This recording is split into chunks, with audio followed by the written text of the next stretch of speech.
नमस्कार मेरे प्यारे आत्मिक मित्रों, क्या आप भी कभी कभी अपनी जिंदगी की परेशानियों के चक्रव्यूह में खुद को फंसा हुआ महसूस करते हैं?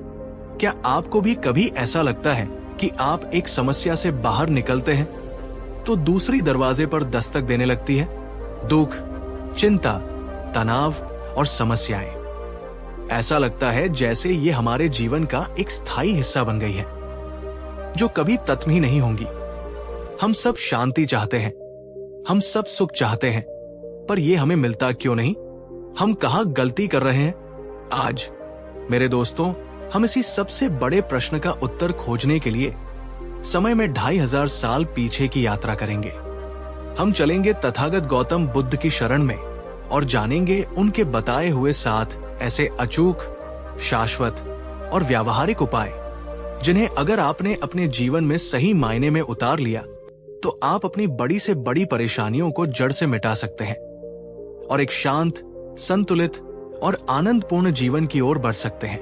बुद्ध ने जो रास्ता दिखाया वो किसी धर्म या पंथ का नहीं, बल्कि मन के विज्ञान का, जीवन जीने की कला का रास्ता है। और ये आज के इस तनावपूर्ण युग में उतना ही, बल्कि शायद उससे भी कहीं ज्यादा प्रासंगिक है जितना ये 2500 साल पहले था।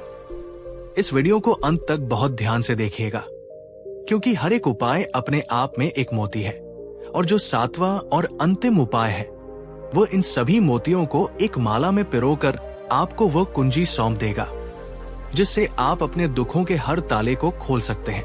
और हाँ, अगर आपको इस यात्रा के दौरान कोई भी बात अपने दिल को छूती हुई लगे तो इस ज्ञान के प्रवाह को रुकने मत दीजिएगा। एक लाइक जरूर करें, अपने विचार नीचे कमेंट में साझा करें और इस अमूल्य ज्ञान को अपने प्रियजनों के साथ शेयर करना न भूलें। तो चलिए अपने मन को एकाग्र करके इस जीवन रूपांतरणकारी यात्रा की शुरुआत करते हैं। बुद्ध का पहला और सबसे मौलिक उपाय है सच्चाई को स्वीकार करो।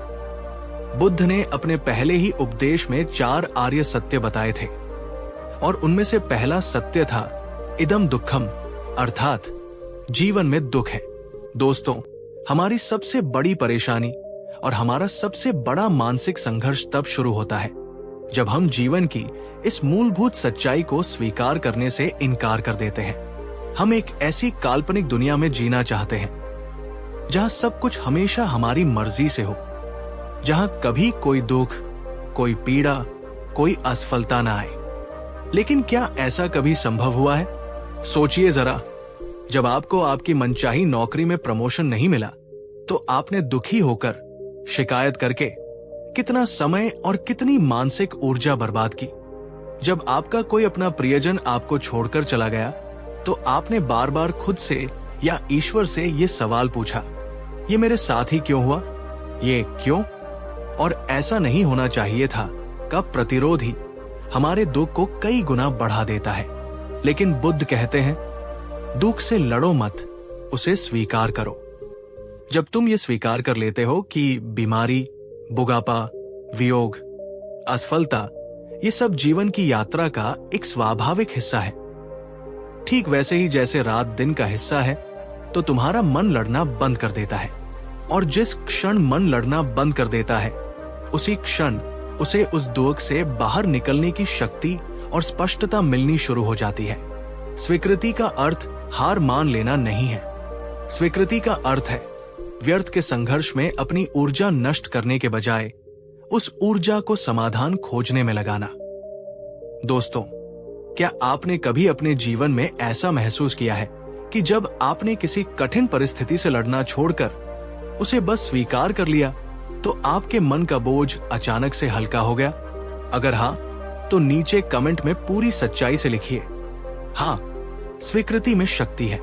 बुद्ध का दूसरा शक्तिशाली उपाय है अतीत और भविष्य की चिंता छोड़कर वर्तमान क्षण में जीना सीखो। जरा अपनी परेशानियों की सूची को ध्यान से देखिए।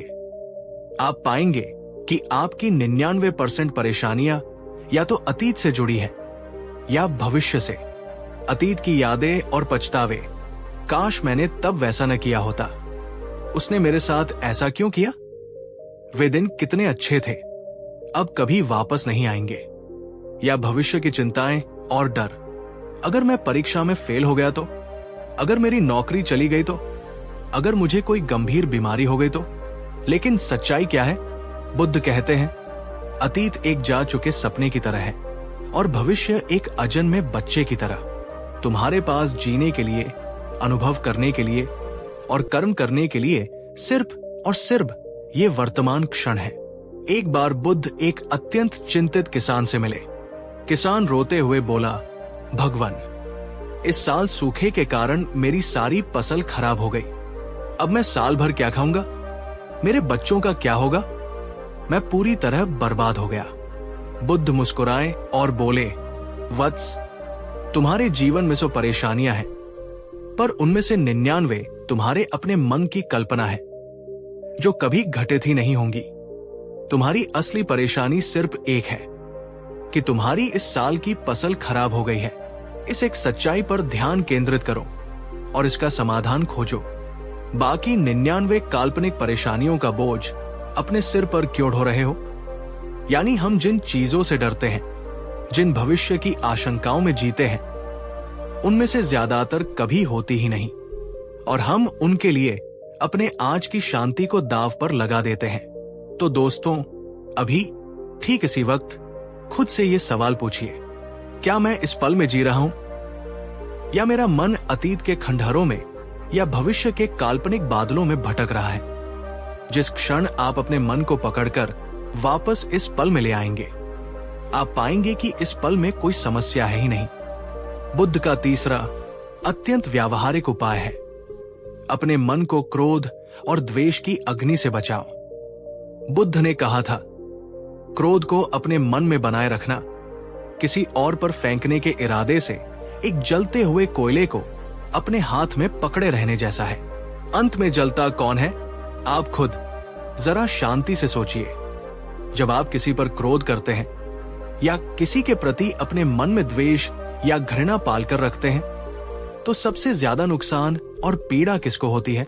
उस दूसरे व्यक्ति को शायद पता भी ना हो या उसे कोई पर्थ भी ना पड़े, पर आपकी रात की नींद उड़ जाती है, आपका रक्तचाप बढ़ जाता है, आपका मन 24 घंटे एक अदृश्य युद्ध में उलझा रहता है। क्रोध और द्वेष दूसरों को बाद में जलाते हैं, पहले वे उस बर्तन को ही जला देते हैं जिसमें वे रखे होते हैं। एक बार की प्रसिद्ध घटना है, जब एक व्यक्ति बुद्ध को भरी सभा में अपशब्द कहने लगा, उन्हें गालियां देने लगा। बुद्ध शांत भाव से चेहरे पर एक कोमल मुस्कान लिए सब कुछ सुनते रहे। जब वो व्यक्ति बोल बोलकर थक गया तो बुद्ध ने उससे पूछा, भ्राता, यदि तुम किसी के लिए कोई उपहार लेकर जाओ और वो व्यक्ति उस उपहार को स्वीकार करने से मना कर दे, तो वो उपहार किसके पास रह जाएगा? उस व्यक्ति ने कहा, वो मेरे ही पास रह जाएगा। बुद्ध बोले, ठीक इसी प्रकार तुमने मुझे जो ये अपशब्दों की भेंट दी है, मैं इसे स्वीकार करने से इनकार करता हूं। यही बात क्रोध और द्वेष के लिए भी सत्य है।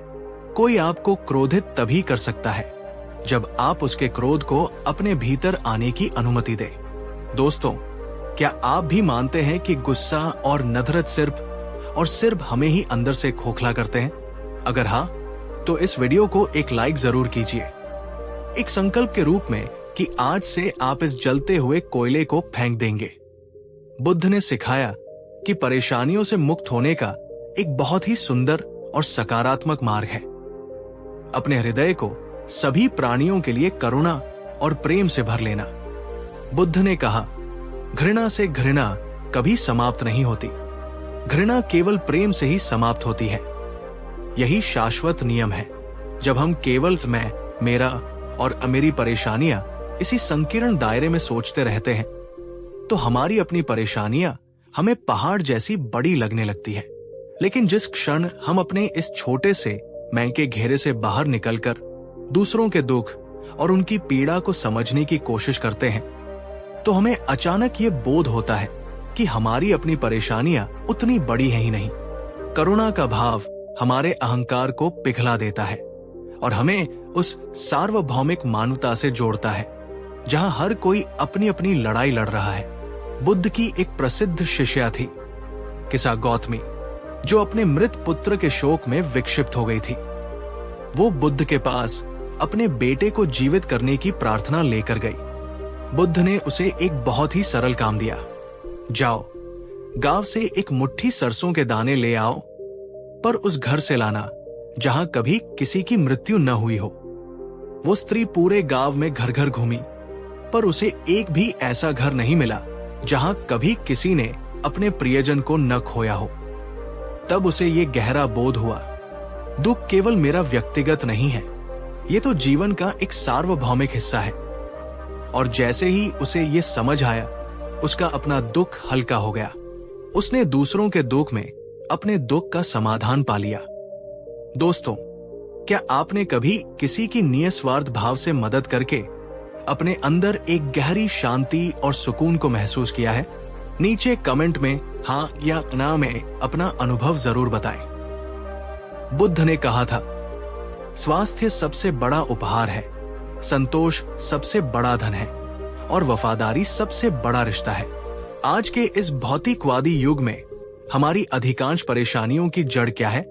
सिर्फ दो चीजें, निरंतर दूसरों से तुलना और जरूरत से ज्यादा पाने की अंतहीन चाह।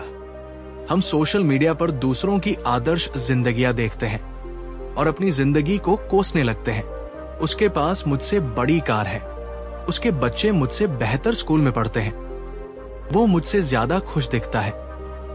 ये तुलना एक ऐसी मानसिक बीमारी है जो हमारे भीतर की सारी शांति को खा जाती है। लेकिन बुद्ध का उपाय है, जो तुम्हारे पास है उसमें संतोष करना सीखो, कृतज्ञ होना सीखो। इसका यह मतलब नहीं है कि आप प्रगति करना छोड़ दें। इसका अर्थ है अपनी प्रगति अपनी गति से करें, अपने लिए करें, दूसरों को दिखाने या उनसे आगे निकलने के लिए नहीं। याद रखिए, पैसा और सुविधाएं जीवन जीने के लिए जरूरी है, लेकिन मन की शांति और संतोष उनसे कहीं ज्यादा जरूरी है। वो व्यक्ति जिसके पास करोड़ों है पर मन में अशांति है, वो तरीब है, और वो व्यक्ति जिसके पास कम है पर मन में संतोष है, वही सच्चा अमीर है।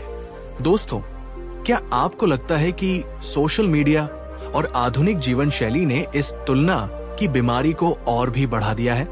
अगर हाँ, तो इस वीडियो को अभी अपने दोस्तों के साथ शेयर कर दीजिए, ताकि हम सब मिलकर इस जाल से बाहर निकल सके।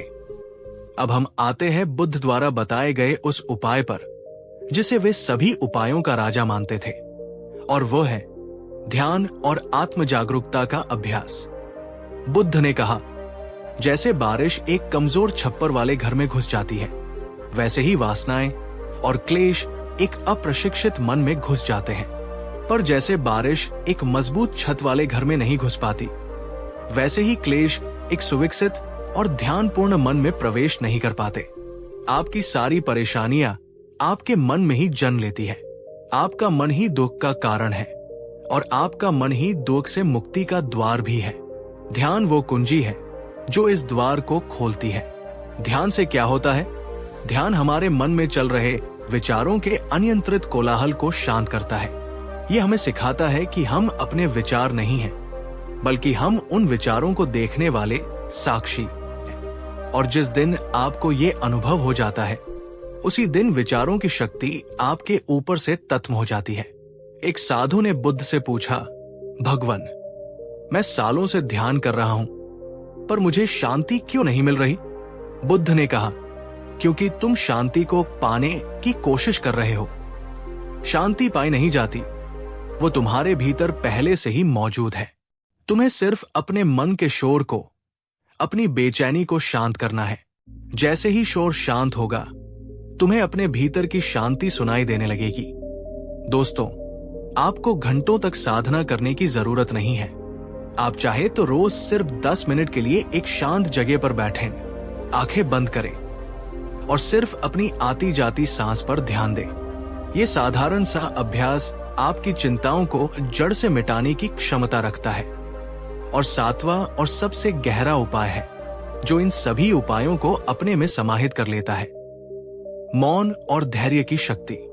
कई बार हम अपनी परेशानियों को केवल इसलिए और भी ज्यादा बढ़ा देते हैं क्योंकि हम बिना सोचे समझे बोलते रहते हैं, शिकायतें करते रहते हैं और तुरंत समाधान चाहते हैं।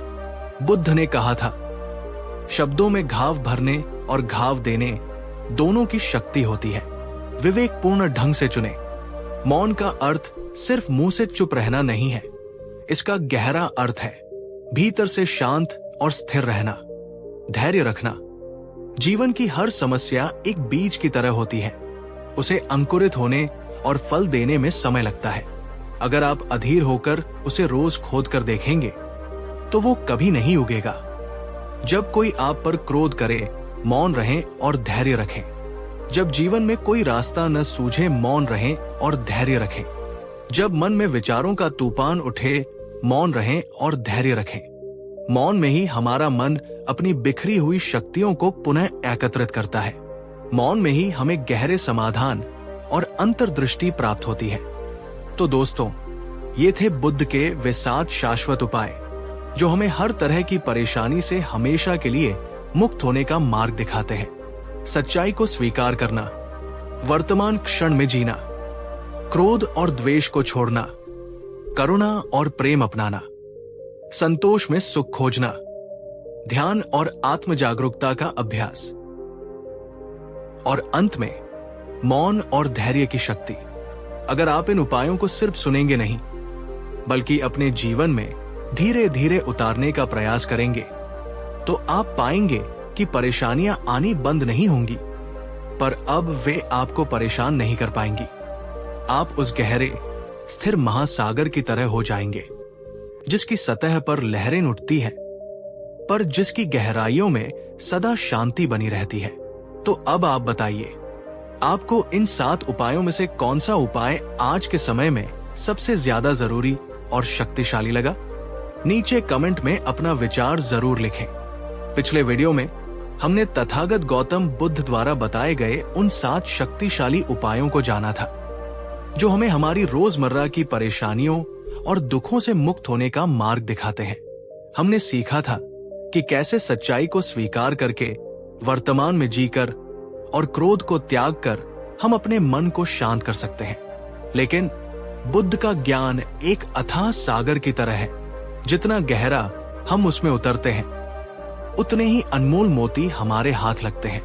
आज हम अपनी इस यात्रा को और भी गहराइयों में ले जाएंगे। हम जानेंगे बुद्ध के 7 और अद्भुत उपाय, वे सूक्ष्म पर अत्यंत शक्तिशाली सिद्धांत, जो न केवल हमारी बाहरी परेशानियों को, बल्कि हमारे मन के भीतर छिपी उन गहरी जड़ों को भी काट सकते हैं, जहां से सभी दुखों का जन्म होता है। तो अगर आप अपनी चेतना को एक नए स्तर पर ले जाने के लिए तैयार हैं और उन रहस्यों को जानने के लिए उत्सुक हैं, जो आपको स्थायी शांति और स्वतंत्रता का अनुभव करा सकते हैं, तो इस वीडियो को अंत तक बहुत ध्यान से देखिएगा। तो चलिए, बिना किसी देरी के अपनी चेतना के इस शिखर पर अगला कदम रखते हैं।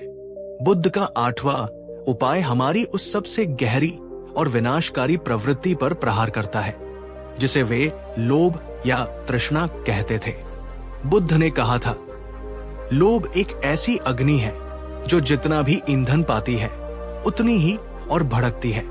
ये एक ऐसा जाल है जिसमें फंसकर इंसान कभी संतुष्ट नहीं हो सकता। आज हमारी अनगिनत परेशानियों की सीधी जड़ यही लोभ है।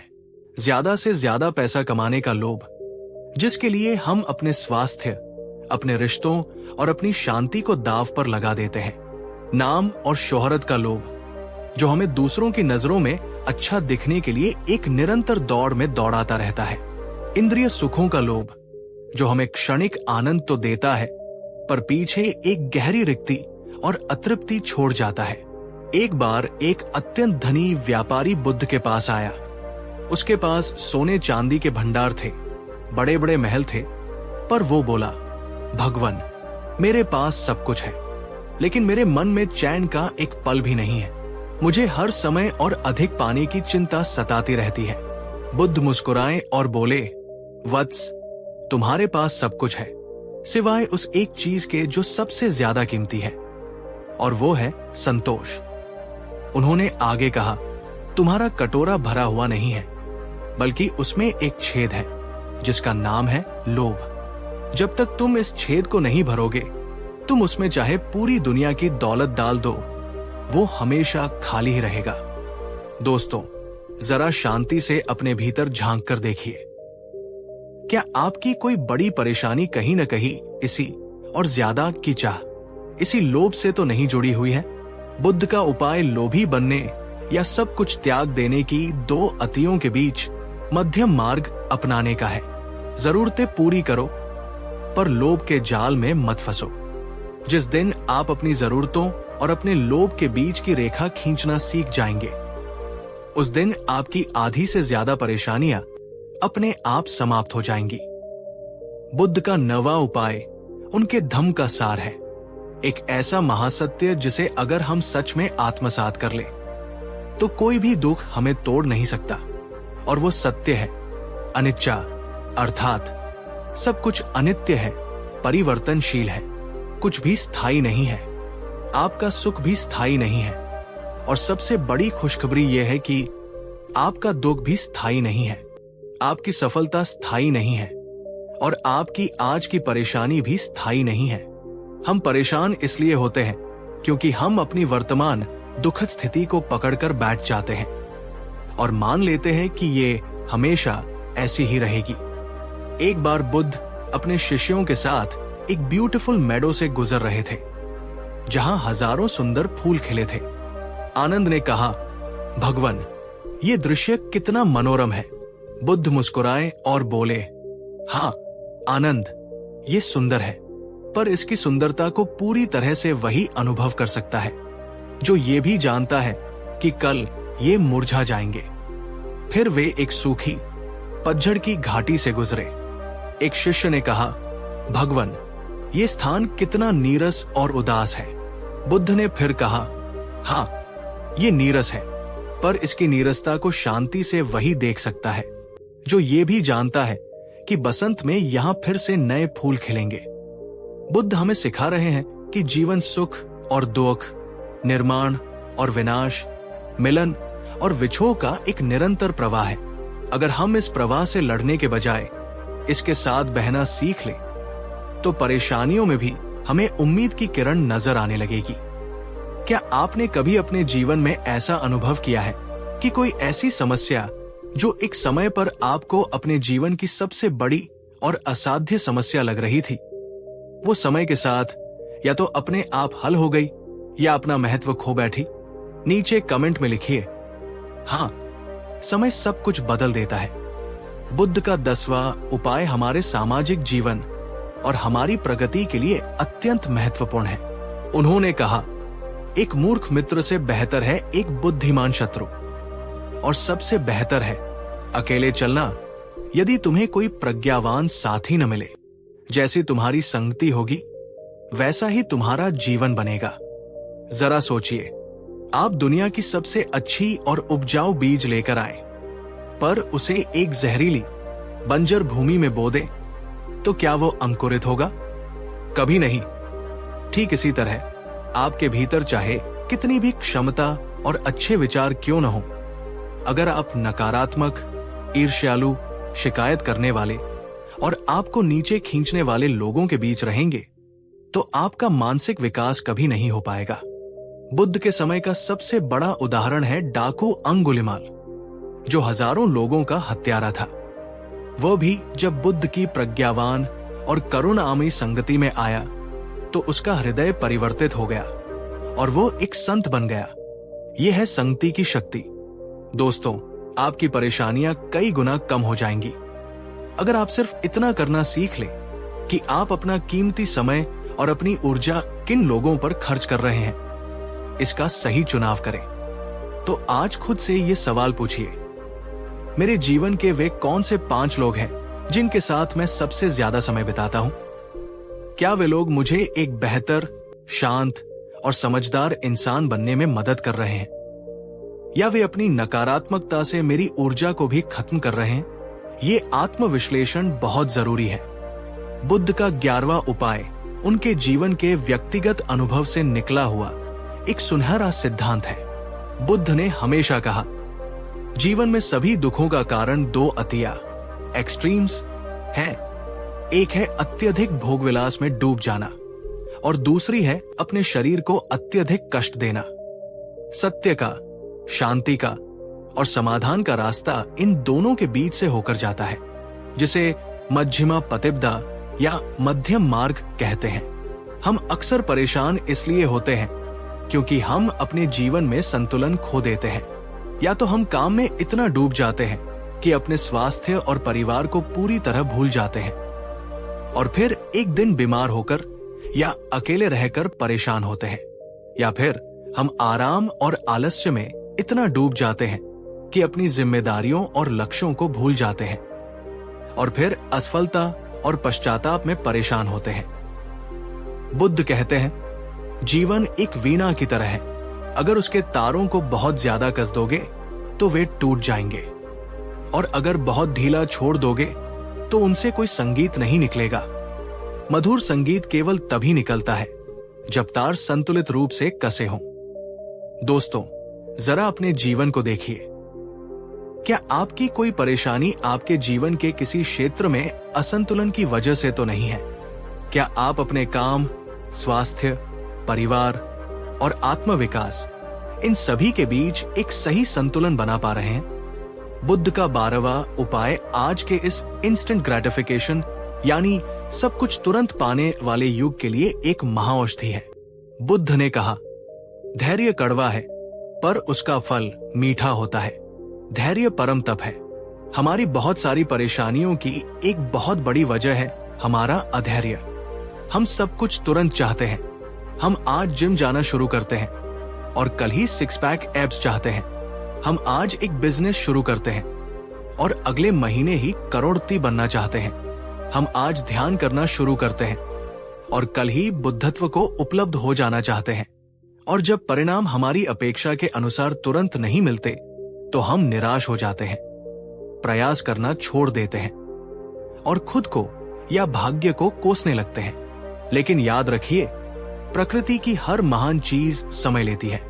एक छोटे से बीज को एक विशाल वृक्ष बनने में वर्षों लगते हैं। एक कली को एक सुंदर फूल के रूप में खिलने में समय लगता है। ठीक इसी तरह जीवन की बड़ी परेशानियों का समाधान भी समय और निरंतर प्रयास की मांग करता है। धैर्य रखने का अर्थ आलसी होकर बैठ जाना नहीं है। इसका अर्थ है अपना सर्वश्रेष्ठ कर्म करते रहना और परिणाम को सही समय पर प्रकट होने का अवसर देना। दोस्तों, क्या आपने कभी अपने जीवन में ये अनुभव किया है कि समय के साथ आपका बड़े से बड़ा घाव भर गया? आपका गुस्सा, आपका दुख या आपकी निराशा अपने आप शांत हो गई? अगर हाँ, तो इस वीडियो को एक लाइक जरूर कीजिए, ये स्वीकार करते हुए कि समय सबसे बड़ा मरहम है। बुद्ध का 13वां उपाय हमारे अहंकार पर सीधी चोट करता है और हमें हमारी परेशानियों से ऊपर उठने का एक बहुत ही सुंदर मार्ग दिखाता है। उन्होंने कहा, हजारों दिए एक ही दिए से जलाए जा सकते हैं, फिर भी उस दिए की रोशनी कम नहीं होती। ठीक इसी तरह खुशियां बांटने से कभी कम नहीं होती, बल्कि और बढ़ती है। जब हम अपनी ही परेशानियों, अपने ही दुखों और अपनी ही चिंताओं के छोटे से कुएं में डूबे रहते हैं, तो हमें लगता है कि हमारा दुख ही दुनिया का सबसे बड़ा दुख है। लेकिन जिस क्षण हम इस कुएं से बाहर निकलकर दूसरों के लिए, समाज के लिए, किसी जरूरतमंद के लिए बिना किसी स्वार्थ के कुछ करते हैं, तो हमें अचानक ये बोध होता है कि हमारी अपनी परेशानी तो बहुत छोटी थी। जब आप किसी भूखे को अपने हिस्से की रोटी खिलाते हैं तो आपकी आत्मा को जो तृप्ति मिलती है वो अतुलनीय है। जब आप किसी रोते हुए के आंसू पोंछते हैं तो आपके अंदर का दुख अपने आप कम होने लगता है। सेवा और दान का भाव हमें हमारे संकीर्ण मैं और मेरे से मुक्त करता है और हमें उस विराट चेतना से जोड़ता है जहां परमानंद है। एक गरीब औरत जिसके पास खाने को कुछ नहीं था, रोज बुद्ध के लिए जंगल से एक सुंदर फूल तोड़कर लाती थी। बुद्ध ने कहा, तुम्हारे पास कुछ न होते हुए भी देने का जो ये भाव है, यही तुम्हारा सबसे बड़ा पुण्य है और यही तुम्हें दुखों से मुक्त करेगा। और अब बुद्ध का 14वां और शायद सबसे अप्रत्याशित पर सबसे शक्तिशाली उपाय। बुद्ध ने कहा, सभी पदचिन्हों में हाथी का पद चिन्ह सबसे बड़ा होता है। ठीक इसी तरह सभी ध्यान की विधियों में मृत्यु का स्मरण, मरणानुस्सति का ध्यान सबसे श्रेष्ठ और प्रभावशाली है।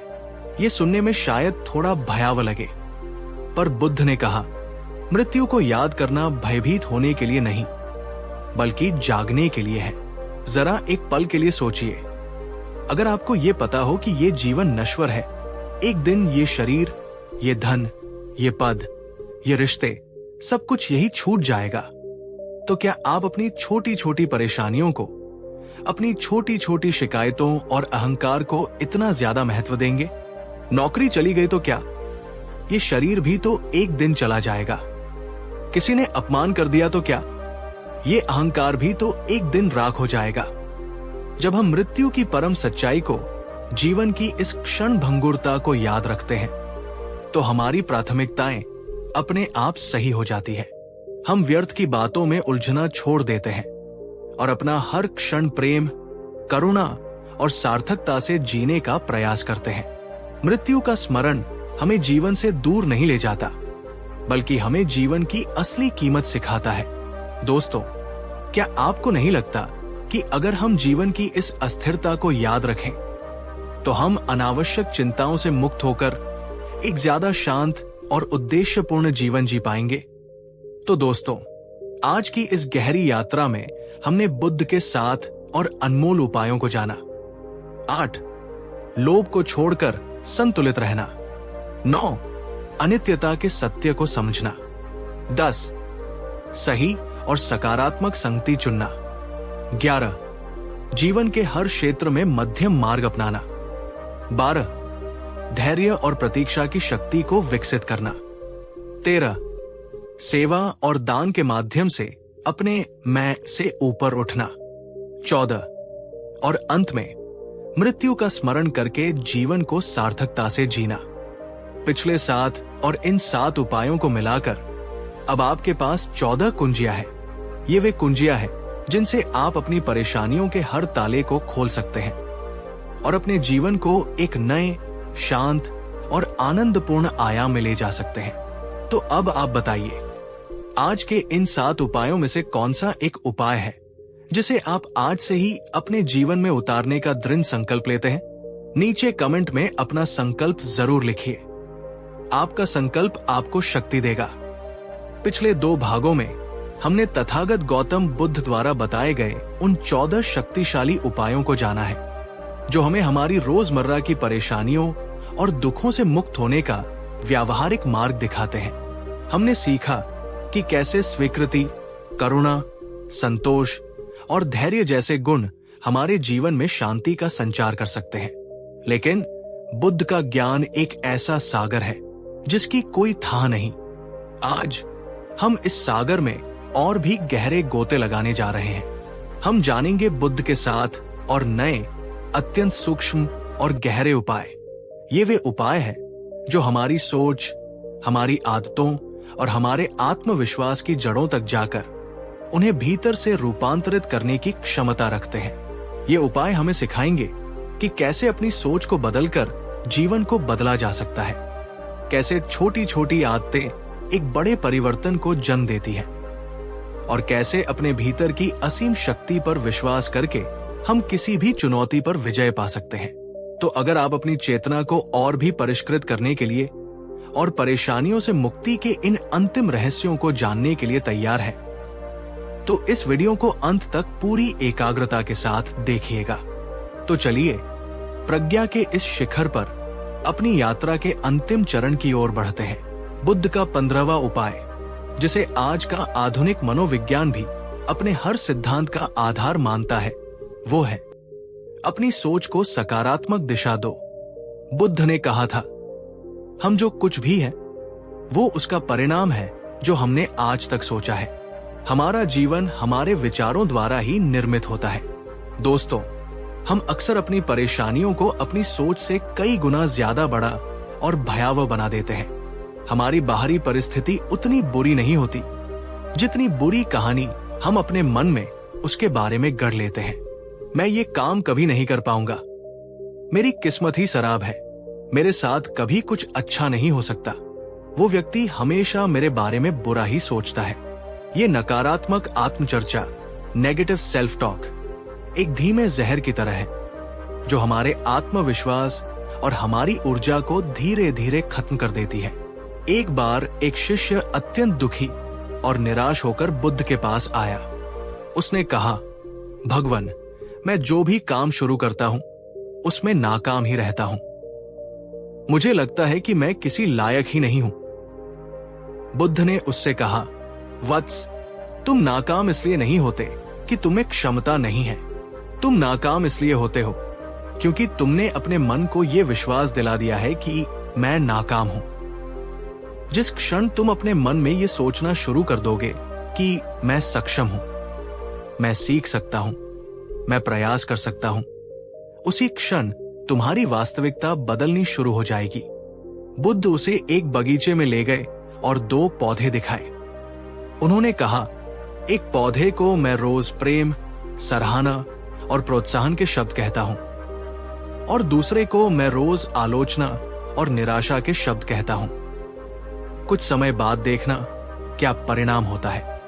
और सचमुच जिस पौधे की सराहना की जाती थी वो लहलहा उठा और दूसरे पौधे की वृद्धि रुक गई। बुद्ध ने कहा, तुम्हारा मन भी इसी पौधे की तरह है। तुम उसे जैसे विचार दोगे वो वैसा ही फलेगा या मुरझा जाएगा। दोस्तों, क्या आपने कभी ये महसूस किया है कि जिस दिन आप सुबह उठकर सकारात्मक महसूस करते हैं उस दिन आपके काम भी बेहतर होते हैं और लोग भी आपसे अच्छा व्यवहार करते हैं? अगर हाँ, तो इस वीडियो को एक लाइक जरूर करें, ये स्वीकार करते हुए कि सोच में ही जीवन को बदलने की शक्ति है। बुद्ध का 16वां उपाय आज की इस जटिल और भागदौड़ भरी जिंदगी के लिए एक बहुत बड़ी राहत लेकर आता है। उन्होंने सिखाया, साधारण और सरल जीवन ही सबसे सुखी और शांत जीवन है। जिसे कम की जरूरत है वो वास्तव में सबसे अमीर है। हमारी बहुत सारी परेशानियों और तनाव का एक बहुत बड़ा कारण है हमारी अत्यधिक और अनावश्यक इच्छाएं, जिन्हें हमने अपनी जरूरतें मान लिया है। हमें सिर्फ एक फोन नहीं बल्कि सबसे लेटेस्ट मॉडल वाला फोन चाहिए। हमें सिर्फ कपड़े नहीं बल्कि ब्रांडेड कपड़े चाहिए। हमें सिर्फ एक घर नहीं बल्कि एक आलीशान घर चाहिए। इन अंतहीन इच्छाओं को पूरा करने की दौड़ में हम अपना स्वास्थ्य, अपने रिश्ते और सबसे कीमती अपने मन की शांति खो देते हैं। स्वयं बुद्ध का उदाहरण देखिए। वे एक राजकुमार थे जिनके पास दुनिया के सारे भोग विलास उपलब्ध थे, पर उन्होंने देखा कि इन सब के बावजूद उनके मन में शांति नहीं है। और उन्होंने उस परम शांति को कहाँ पाया? एक साधारण भिक्षु के जीवन में, जिनके पास सिर्फ 3 चीवर और एक भिक्षा पात्र था। दोस्तों, बुद्ध का संदेश ये नहीं है कि आप तरीब बन जाएं या अपनी जिम्मेदारियों को छोड़ दें। उनका संदेश है, अपने जीवन को सरल बनाएं, अपनी जरूरतों और अपनी इच्छाओं के बीच का पर्त समझें। कम वस्तुएं, कम चिंता, सरल जीवन, अधिक मानसिक स्पष्टता, कम दिखावा, अधिक आंतरिक शांति। जब आप अपने जीवन से अनावश्यक चीजों और जटिलताओं को हटाते हैं तो आप पाएंगे कि आपकी परेशानियां भी अपने आप कम होने लगी है। बुद्ध का 17वां उपाय हमारे चरित्र और भाग्य के निर्माण के रहस्य को उजागर करता है। उन्होंने हमेशा कहा, हम वो नहीं हैं जो हम एक दिन करते हैं, हम वो बनते हैं जो हम रोज रोज बार बार करते हैं। हमारी आदतें ही अंत में हमारा चरित्र और हमारी नियति बन जाती है। हम अक्सर अपनी परेशानियों के लिए बड़ी बड़ी बाहरी वजहों को दोष देते हैं, पर हम ये नहीं देख पाते कि हमारी कई परेशानियां हमारी ही छोटी छोटी नकारात्मक आदतों का परिणाम है। देर से सोने और देर से उठने की आदत जो हमारी ऊर्जा और उत्पादकता को खत्म कर देती है। हर बात में शिकायत करने की आदत जो हमारे आसपास एक नकारात्मक माहौल बना देती है। चीजों को टालने, प्रोक्रेस्टिनेशन की आदत जो छोटे छोटे कामों को तनाव के बड़े पहाड़ में बदल देती है। क्रोध करने की आदत जो हमारे रिश्तों को नष्ट कर देती है। बुद्ध कहते हैं, अगर तुम अपने जीवन के बगीचे को बदलना चाहते हो तो तुम्हें इन जहरीले खरपतवारों को उखाड़कर उनकी जगह पर सकारात्मकता के फूल लगाने होंगे। और ये एक दिन में नहीं होता। इसके लिए निरंतर अभ्यास की जरूरत होती है। छोटी छोटी सकारात्मक आदतें अपनाएं। रोज 10 मिनट ध्यान करने की आदत, सुबह उठकर कृतज्ञता व्यक्त करने की आदत, रोज कुछ नया सीखने या पढ़ने की आदत, दूसरों के काम में निस्वार्थ भाव से मदद करने की आदत। ये छोटी छोटी आदतें पानी की उन बूंदों की तरह हैं जो रोज एक ही जगह पर गिरकर कठोर से कठोर पत्थर पर भी अपना निशान छोड़ देती है। दोस्तों, क्या आप आज इसी क्षण अपनी किसी एक नकारात्मक आदत को बदलकर उसकी जगह एक सकारात्मक आदत को अपनाने का संकल्प लेने के लिए तैयार हैं? अगर हाँ, तो नीचे कमेंट में लिखिए, हाँ मैं तैयार हूं। बुद्ध का 18वां संदेश शायद उनका सबसे मुक्तिदायक और शक्तिशाली संदेश है। ये वो आधार है जिस पर बाकी सभी उपाय टिके हैं, और वो है अप दीपो भव, स्वयं अपने दीपक बनो। तुम्हारे भीतर ही वो शक्ति है जो तुम्हें हर अंधेरे से बाहर निकाल सकती है। किसी और पर निर्भर मत रहो। हम अक्सर अपनी परेशानियों के सामने इसलिए घुटने टेक देते हैं क्योंकि हम अपने ही भीतर की असीम शक्ति पर विश्वास खो देते हैं। हम सोचते हैं, मैं ये नहीं कर सकता, ये मेरे बस की बात नहीं है। हम अपनी समस्याओं का समाधान खोजने के बजाय किसी चमत्कार या किसी बाहरी उद्धारक की प्रतीक्षा करने लगते हैं। हम अपनी कीमत दूसरों की आंखों में ढूंढते हैं, और जब वे हमें अस्वीकार कर देते हैं तो हम टूट जाते हैं। लेकिन बुद्ध कहते हैं, तुम्हें हर चुनौती का सामना करने की क्षमता है। तुम एक छोटे से बीज की तरह हो जिसके भीतर एक विशाल वृक्ष बनने की पूरी संभावना छिपी है। एक बार एक युवक बुद्ध के पास आया जो जीवन में बार बार असफल होने के कारण पूरी तरह से आत्मविश्वास खो चुका था। उसने कहा, भगवन, मैं हमेशा हार जाता हूं, मुझ में कोई ताकत ही नहीं है। बुद्ध ने उसे एक जलता हुआ दीपक दिया और कहा, इसकी लौ को देखो। फिर उन्होंने पूछा, क्या इस एक दीपक की लौ से हजारों और दीपक नहीं जलाए जा सकते? युवक ने कहा, हाँ भगवन, जलाए जा सकते हैं।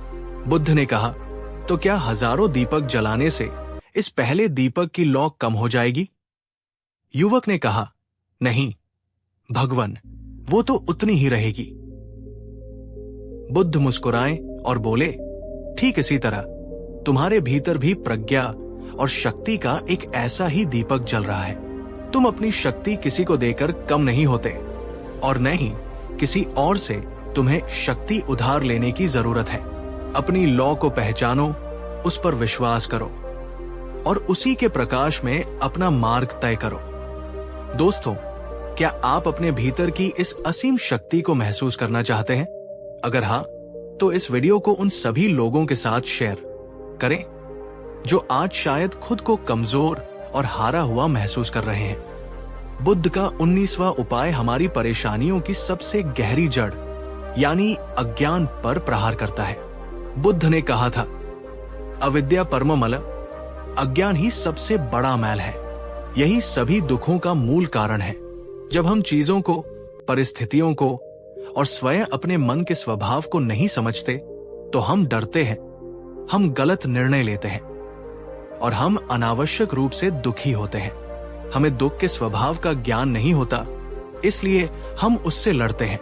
हमें क्रोध के मनोविज्ञान का ज्ञान नहीं होता, इसलिए हम उसके गुलाम बन जाते हैं। हमें जीवन की अनित्यता का ज्ञान नहीं होता, इसलिए हम नश्वर चीजों से चिपक कर दुखी होते हैं।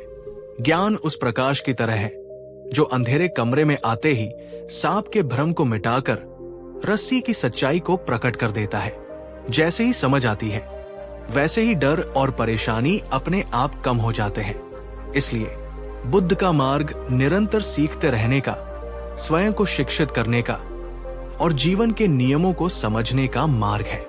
केवल जानकारी इकट्ठा करना ही ज्ञान नहीं है, बल्कि उस जानकारी को अपने जीवन में उतारकर उसे समझ में बदलना ही सच्चा ज्ञान है। दोस्तों, सीखते रहना ही परेशानियों से मुक्त होने का सबसे स्थायी और शक्तिशाली उपाय है। और अब हम आते हैं बुद्ध के 20वें और 21वें उपाय पर जो एक दूसरे से जुड़े हुए हैं और हमारी इस यात्रा के शिखर है। 20वां उपाय है आत्म मूल्यांकन, सेल्फ रिफ्लेक्शन, और 21वां है निरंतर सुधार। बुद्ध का अंतिम उपाय है दूसरों में दोष खोजना बंद करो, अपने भीतर देखो, अपने मन और कर्मों के प्रति सजग रहो और निरंतर खुद को सुधारो। हम अक्सर अपनी परेशानियों के लिए दूसरों को, परिस्थितियों को या भाग्य को दोष देते रहते हैं। मेरी बॉस की वजह से मेरा दिन खराब हो गया, इस ट्रैफिक की वजह से मैं लेट हो गया, मेरी किस्मत ही खराब है। लेकिन बुद्ध कहते हैं बाहर देखना बंद करो, अपने भीतर देखो, अपनी गलतियों को, अपनी सोच के पैटर्न को और अपनी भावनात्मक प्रतिक्रियाओं को पहचानो। व्यावहारिक उपाय। बुद्ध ने अपने भिक्षुओं को रोज रात को सोने से पहले कुछ समय आत्म मूल्यांकन करने की सलाह दी थी। आप भी ये कर सकते हैं। रोज रात सिर्फ 5 मिनट के लिए शांत बैठें और अपने पूरे दिन को एक फिल्म की तरह देखें। आज मैंने अपने मन में कैसे विचार आने दिए? आज मैंने अपनी वाणी का प्रयोग कैसे किया? क्या मैंने किसी को दुख पहुंचाया? आज मैंने कौन से ऐसे कर्म किए जिन पर मुझे गर्व है और कौन से ऐसे हैं जिन्हें मैं सुधार सकता हूं? ये दोषारोपण की प्रक्रिया नहीं, बल्कि एक सजग माली की तरह अपने मन के बगीचे की देखभाल करने की प्रक्रिया है। और जब आप आत्म मूल्यांकन से अपनी कमियों को पहचान लेते हैं तो 21वां उपाय आता है। अगले दिन उन्हें सुधारने का संकल्प और प्रयास। एक बार बुद्ध ने अपने शिष्य से पूछा, क्या तुमने आज अपने मन और कर्म को कल से बेहतर बनाया? शिष्य ने कहा, नहीं भगवान। बुद्ध ने कहा, तो फिर तुमने आज का दिन व्यर्थ गवा दिया। जो व्यक्ति रोज स्वयं को थोड़ा थोड़ा सुधारता है वही एक दिन पूर्ण स्वतंत्रता और परमानंद को प्राप्त करता है। दोस्तों, आत्म जागरूकता और निरंतर सुधार ही दुखों से स्थायी मुक्ति का अंतिम और सबसे निश्चित रास्ता है। तो दोस्तों, आज की इस गहरी यात्रा के बाद अब हमारे पास बुद्ध द्वारा बताए गए कुल 21 अचूक उपाय हैं। ये 21 उपाय सिर्फ उपदेश नहीं, बल्कि एक पूरा जीवन दर्शन है। एक ऐसा रोड मैप है जो हमें परेशानियों के घने जंगल से निकालकर शांति और आनंद के खुले आकाश तक ले जा सकता है। अगर आप इन सभी उपायों को अपने जीवन में धीरे धीरे एक एक करके भी अपनाना शुरू कर दें, तो मैं आपको विश्वास दिलाता हूं कि आपकी परेशानियां न सिर्फ कम होंगी, बल्कि आपका जीवन को देखने का, उसे जीने का पूरा नजरिया ही बदल जाएगा। अगर ये वीडियो सीरीज आपको पसंद आई हो, अगर इसने आपके जीवन में कोई भी सकारात्मक मूल्य जोड़ा हो, तो इस वीडियो को लाइक करें, अपने विचार और अनुभव हमारे साथ कमेंट्स में शेयर करें और इस ज्ञान को आगे फैलाने के लिए अपने सभी दोस्तों और परिवारजनों के साथ इसे जरूर शेयर करें ताकि सभी इसका लाभ उठा सकें। हमारे इस आत्म खोज के परिवार का हिस्सा बने रहने के लिए चैनल को सब्सक्राइब करना न भूलें, क्योंकि हम आगे भी बुद्ध की ऐसी ही गहरी और व्यावहारिक शिक्षाएं आपके लिए लाते रहेंगे। धन्यवाद। याद रखिए, आप अपनी परेशानियों से कहीं ज्यादा शक्तिशाली हैं। नमो बुद्धाय। कहानी 2। दोस्तों, जरा एक पल रुककर सोचिए, अगर आपका पूरा जीवन, आपकी हर खुशी, आपका हर निर्णय पूरी तरह दूसरों के भरोसे टिका हो, तो क्या आप कभी सच में आजाद कहलाएंगे? क्या आपने कभी इस बात पर गौर किया है कि हम बचपन से ही एक अदृश्य बैसाखी के सहारे चलना सीख जाते हैं? एक ऐसी बैसाखी जो हमें सुरक्षा का एहसास तो देती है, पर धीरे धीरे हमारे अपने पैरों की ताकत को ही खत्म कर देती है।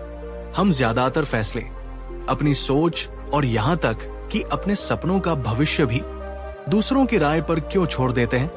क्यों हम बार बार ये मान लेते हैं कि कोई और हमें सही रास्ता दिखाएगा, कोई और जब हम गिरेंगे तो हमें संभालेगा, कोई और हमारी सफलता का मार्ग प्रशस्त करेगा?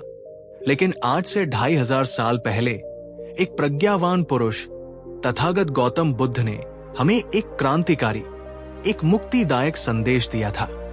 उन्होंने कहा था, दूसरों पर निर्भर मत रहो, तुम्हारी मुक्ति तुम्हारे ही हाथ में है। खुद की ताकत को पहचानो, आज की इस कहानी में मैं आपको ले चलूंगा बुद्ध के जीवन के उन प्रेरक प्रसंगों में जहां उन्होंने अपने शिष्यों और साधारण लोगों को यही सिखाया कि आखिरकार खुद पर भरोसा करना ही सच्ची स्वतंत्रता है और अपनी आंतरिक शक्ति को जगाना ही जीवन का परम लक्ष्य है। तो इस वीडियो को अंत तक जरूर देखिएगा। इस कहानी की शुरुआत होती है बुद्ध के समय से, जब वे जेतवन विहार में निवास कर रहे थे। एक दिन एक युवा और प्रतिभाशाली भिक्षु जिसका नाम सुभूति था, बुद्ध के पास आया। उसके मन में एक गहरी दुविधा और एक महत्वपूर्ण प्रश्न था। उसने बुद्ध को प्रणाम किया और अत्यंत विनम्रता से बोला, भगवान, आप हर दिन हमें करुणा, प्रज्ञा और शील का उपदेश देते हैं। आपके वरिष्ठ शिष्य हमें ध्यान और विनय के नियम बताते हैं। संत के अन्य भिक्षु और गृहस्थ उपासक भी हमें हर कदम पर मार्गदर्शन और सहारा देते हैं। मैं आप सबके प्रति कृतज्ञ हूं, लेकिन मैं ये सोचकर अक्सर परेशान हो जाता हूं, क्या मैं पूरी जिंदगी इसी तरह दूसरों के भरोसे, दूसरों के दिखाए मार्ग पर ही चलता रहूंगा? क्या मेरी अपनी कोई बुद्धि, अपनी कोई आंतरिक शक्ति नहीं है जिस पर मैं भरोसा कर सकूं? क्या मेरी मुक्ति भी दूसरों के उपदेशों पर ही निर्भर है? सुभूति का ये प्रश्न सुनकर पूरे संघ में एक गहरा सन्नाटा छा गया। ये एक ऐसा सवाल था जो शायद हर साधक के मन में उठता है। बुद्ध के चेहरे पर एक कोमल मुस्कान आई। उन्होंने सुभूति की ओर करुणा दृष्टि से देखा और कहा, सुभूति, तुमने बहुत ही उत्तम और गहरा सवाल पूछा है। ये प्रश्न तुम्हारी जागृति का संकेत है। ध्यान से सुनो। अगर तुम हमेशा दूसरों के सहारे, दूसरों की बैसाखियों पर चलोगे तो तुम्हारे पैर कभी मजबूत नहीं हो पाएंगे। तुम्हारा जीवन तुम्हारा नहीं रहेगा, वो तो दूसरों की इच्छाओं, दूसरों के विचारों का एक प्रतिबिंब मात्र बनकर रह जाएगा। वो एक गुलाम का जीवन होगा, एक स्वतंत्र व्यक्ति का नहीं। फिर बुद्ध ने वे शक्तिशाली शब्द कहे जो इस पूरी देशना का सार है। इसलिए खुद पर भरोसा करो, दूसरों पर नहीं। तुम्हारे भीतर ही बुद्धत्व है, तुम्हारे भीतर ही वो परम शक्ति है। उसे पहचानो, अपनी शरण स्वयं बनो। दोस्तों, मैं आपसे पूछना चाहता हूं, क्या आपके जीवन में कभी ऐसा हुआ है कि आपका कोई बहुत बड़ा और महत्वपूर्ण फैसला सिर्फ इसलिए बिगड़ गया या आप उसे ले ही नहीं पाए क्योंकि आपने अपनी आंतरिक आवाज के बजाय दूसरों की कॉन्फ्लिक्टिंग राय पर ज्यादा भरोसा कर लिया था? अगर हाँ, तो अपना अनुभव बिना किसी का नाम लिए कमेंट्स में जरूर साझा करें। आपकी कहानी दूसरों के लिए एक सीख बन सकती है। बुद्ध ने सुभूति और अन्य भिक्षुओं को आत्मनिर्भरता का महत्व समझाने के लिए एक बहुत ही सरल और सुंदर कहानी सुनाई। उन्होंने कहा, एक बार एक आदमी था जिसे एक विशाल और अशांत नदी को पार करना था। उसे तैरना नहीं आता था और उसके पास कोई नाव भी नहीं थी। वो किनारे पर खड़ा होकर बहुत चिंतित था। उसने वहां से गुजर रहे लोगों से पूछना शुरू किया, हे भाइयों, मुझे बताओ, मैं इस भयानक नदी को कैसे पार करूं? एक ज्ञानी दिखने वाले व्यक्ति ने कहा, तुम ईश्वर से प्रार्थना करो। अगर तुम्हारी आस्था सच्ची होगी तो ईश्वर स्वयं तुम्हें पार करा देंगे। एक कर्मठ व्यक्ति ने कहा, प्रार्थना से क्या होगा? जाओ, जंगल से लकड़ियां काटो, रस्सी बनाओ और अपने लिए एक नाव का निर्माण करो। एक योगी ने कहा, नदी पार करने की क्या आवश्यकता है? यही किनारे पर बैठकर ध्यान करो और अपने मन को शांत करो। मन की शांति ही असली पार पाना है। एक व्यापारी ने कहा, क्यों इतनी मेहनत करते हो?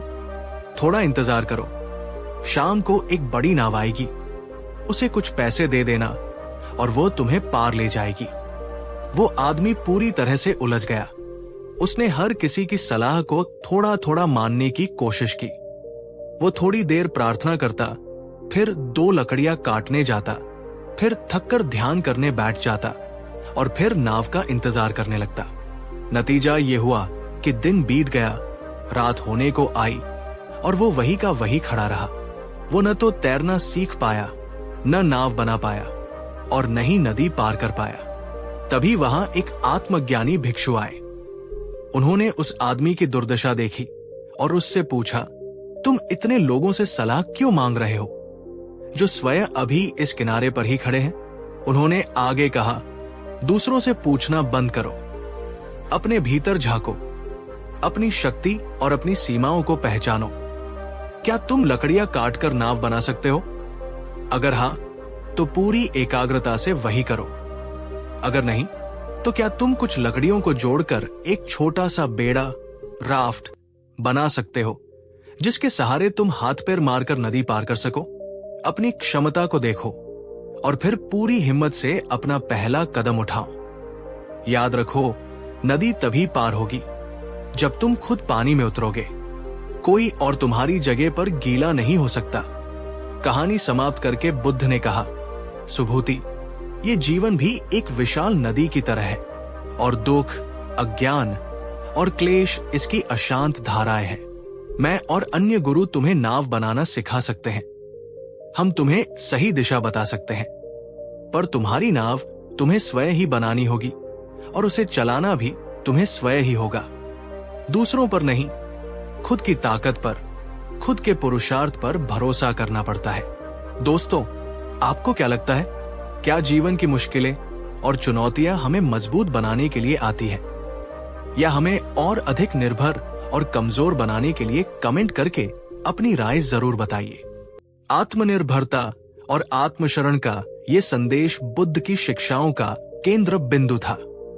उन्होंने अपने जीवन की अंतिम घड़ियों में अपने महापरिनिर्वाण से ठीक पहले अपने सबसे प्रिय शिष्य आनंद को जो अंतिम उपदेश दिया, वो इसी सत्य की पराकाष्ठा थी। आनंद, जो बुद्ध से अत्यंत प्रेम करते थे और उन पर पूरी तरह निर्भर थे, बुद्ध के जाने की बात सोचकर फूट फूट कर रो रहे थे। उन्होंने बुद्ध से पूछा, भगवान, आपके बिना हमारा क्या होगा? जब आप नहीं रहेंगे तो हम किसका सहारा लेंगे? कौन हमें प्रकाश दिखाएगा? बुद्ध ने, जो शारीरिक पीड़ा में थे, आनंद को अपने पास बुलाया और वे ऐतिहासिक शब्द कहे जो आज भी करोड़ों लोगों के लिए प्रेरणा का स्रोत है। उन्होंने कहा, आनंद, इसलिए स्वयं अपने दीपक बनो, स्वयं अपनी शरण में जाओ, किसी और की शरण में नहीं। धम्म, सत्य को अपना दीपक बनाओ, धम्म को अपनी शरण बनाओ, किसी और को नहीं। उन्होंने समझाया, अगर तुम जीवन में सच में अंधेरे से मुक्त होना चाहते हो तो अपने भीतर की रोशनी को जलाओ। दूसरों के दिए दीपक के सहारे कब तक चलोगे? हवा का एक झोंका आएगा और वो बुझ जाएगा। दूसरों का ज्ञान, दूसरों की प्रेरणा अस्थायी है, लेकिन अगर तुम ध्यान और विवेक से अपने भीतर प्रज्ञा का दीपक जला लोगे तो दुनिया का कोई तूफान, कोई अंधेरा भी उसे बुझा नहीं पाएगा। दोस्तों, मैं आपसे पूछना चाहता हूं, क्या आपने कभी खुद का दीपक बनने की कोशिश की है? जैसे बिना किसी मोटिवेशनल वीडियो को देखे अपने भीतर से प्रेरणा जगाकर कोई काम पूरा करना, या बिना किसी की मदद लिए अपनी ही बुद्धि और मेहनत से किसी मुश्किल समस्या का हल निकालना? अगर हाँ, तो उसका अनुभव कैसा रहा? उस अनुभव ने आपको कितना शक्तिशाली महसूस कराया? बुद्ध हमें सिर्फ अनुयायी नहीं, बल्कि स्वयं एक बुद्ध बनने के लिए प्रेरित कर रहे हैं। वे कह रहे हैं कि जो क्षमता मेरे भीतर है, वही क्षमता तुम्हारे भीतर भी है। खोजो उसे, जगाओ उसे। अब जरा सोचिए, बुद्ध की ये हजारों साल पुरानी शिक्षा आज के इस डिजिटल युग में कितनी ज्यादा प्रासंगिक है। आज हम बाहरी चीजों पर पहले से कहीं ज्यादा निर्भर हो गए हैं। प्रेरणा, मोटिवेशन चाहिए तो हम तुरंत सोशल मीडिया खोलते हैं और किसी इन्फ्लुएंसर के कोड्स ढूंढने लगते हैं। वित्तीय सुरक्षा चाहिए तो हम नौकरी, बैंक लोन या माता पिता पर निर्भर हो जाते हैं। कोई निर्णय लेना हो तो हम अपने दोस्तों से या गूगल पर टॉप 10 लिस्ट से राय पूछते हैं। और खुशी चाहिए तो हम अपने पार्टनर, अपने दोस्तों या भौतिक वस्तुओं से ये उम्मीद करते हैं कि वे हमें खुश करेंगी। बुद्ध कहते हैं, ये सब भ्रम है। ये निर्भरता एक मीठा जहर है। शुरू में ये बहुत आसान और आरामदायक लगता है, लेकिन धीरे धीरे ये तुम्हारी आत्मा को, तुम्हारे आत्मविश्वास को तुम्हारी निर्णय लेने की क्षमता को खोखला कर देता है। दूसरों पर निर्भर रहना ऐसा ही है जैसे कोई मजबूत पंखों वाला बाज उड़ने की अपनी क्षमता को भूलकर हमेशा दूसरों की पीठ पर बैठकर आसमान की सैर करता रहे। क्या वो कभी उड़ान की असली स्वतंत्रता, असली रोमांच को महसूस कर पाएगा? कभी नहीं। सोचकर देखिए, अगर आप कल से ये तय कर ले कि मैं अपने दिन की शुरुआत किसी और के मोटिवेशन से नहीं बल्कि अपने ही भीतर से एक उद्देश्य खोजकर करूंगा, तो आपकी जिंदगी कितनी बदल जाएगी। दोस्तों, बुद्ध की शिक्षा केवल सैद्धांतिक नहीं बल्कि पूरी तरह से व्यावहारिक है। अब मैं आपको बुद्ध द्वारा सिखाई गई एक बहुत ही सरल पर शक्तिशाली ध्यान साधना का अभ्यास कराऊंगा। अगर आप अभी ऐसी जगह पर हैं जहां आप इसे कर सकते हैं, तो मेरे साथ इसे जरूर करें। अपनी आंखें धीरे से बंद कर लीजिए। अपनी रीढ़ की हड्डी को सीधा रखें पर शरीर को ढीला छोड़ दें। अब 3 गहरी सांसें लें। हर सांस के साथ महसूस करें कि आप बाहरी दुनिया के कोलाहल से हटकर अपने भीतर की दुनिया में प्रवेश कर रहे हैं। अब अपना पूरा ध्यान अपने हृदय केंद्र पर, अपनी छाती के बीच में ले आएं और अपने मन में, अपने हृदय से ये वाक्य दोहराएं, मैं अपनी शरण स्वयं हूं। मेरी शक्ति मेरे ही भीतर है। मुझे किसी बाहरी सहारे की आवश्यकता नहीं है। मैं पूर्ण हूं। मैं समर्थ हूं। मैं अपना प्रकाश स्वयं हूं। इन वाक्यों को महसूस करने की कोशिश करें। इनकी ऊर्जा को अपने पूरे शरीर में फैलने दें। अब धीरे धीरे अपनी हथेलियों को आपस में रगड़ें और उन्हें अपनी आंखों पर रखकर कोमलता से अपनी आंखें खोलें। क्या आप अपने भीतर एक अलग तरह की शांति, एक अलग तरह की स्थिरता और शक्ति महसूस कर पा रहे हैं? यह है आपकी अपनी आंतरिक शक्ति से जुड़ने का पहला कदम। इस अभ्यास को रोजाना सिर्फ 5 मिनट करने से आप धीरे धीरे पाएंगे कि आपका आत्मविश्वास और आत्मनिर्भरता का भाव बढ़ रहा है। तो दोस्तों, आज की इस कहानी और शिक्षा से हमने क्या सीखा? बुद्ध ने हमें सिखाया कि सच्ची स्वतंत्रता और सच्ची शक्ति का मार्ग बाहर नहीं, हमारे भीतर से होकर जाता है। दूसरों पर निर्भर रहना एक बंधन है, एक कमजोरी है। खुद की ताकत को पहचानना और उस पर भरोसा करना ही सच्ची मुक्ति है। आपकी हर समस्या का समाधान, आपकी हर चुनौती का सामना करने की शक्ति आपके ही भीतर छिपी है। जरूरत है तो बस उसे खोजने की, उसे जगाने की। खुद अपना दीपक बनो, अपनी शरण स्वयं बनो।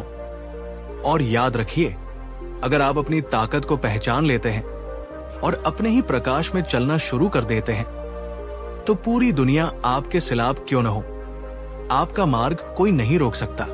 आप स्वयं अपने भाग्य के निर्माता बन जाते हैं।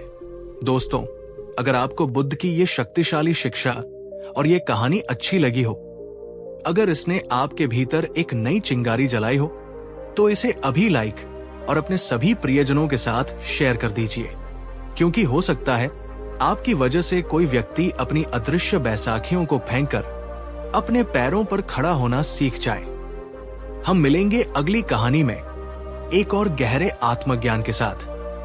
तब तक हमारे इस परिवार का हिस्सा बने रहने के लिए चैनल को सब्सक्राइब करना न भूलें। याद रखिए, आप ही अपने जीवन के दीपक हैं। इसे जलाइए और पूरी दुनिया को रोशन कर दीजिए। धन्यवाद। नमो बुद्धाय। कहानी 3। नमस्कार मेरे प्यारे आत्मिक मित्रों। आज हम उन 3 अदृश्य पर अत्यंत शक्तिशाली जंजीरों के बारे में बात करने जा रहे हैं, जो हम में से ज्यादातर लोगों को जीवन भर कैद रखती है। ये जंजीरें लोहे की नहीं, बल्कि हमारे ही मन के धागों से बनी है। इनके नाम हैं शर्म, डर और चिंता। जरा एक पल के लिए रुककर सोचिए, कितने ही अवसर हमने सिर्फ इसलिए गवा दिए क्योंकि हम शर्म के कारण आगे नहीं बढ़ पाए।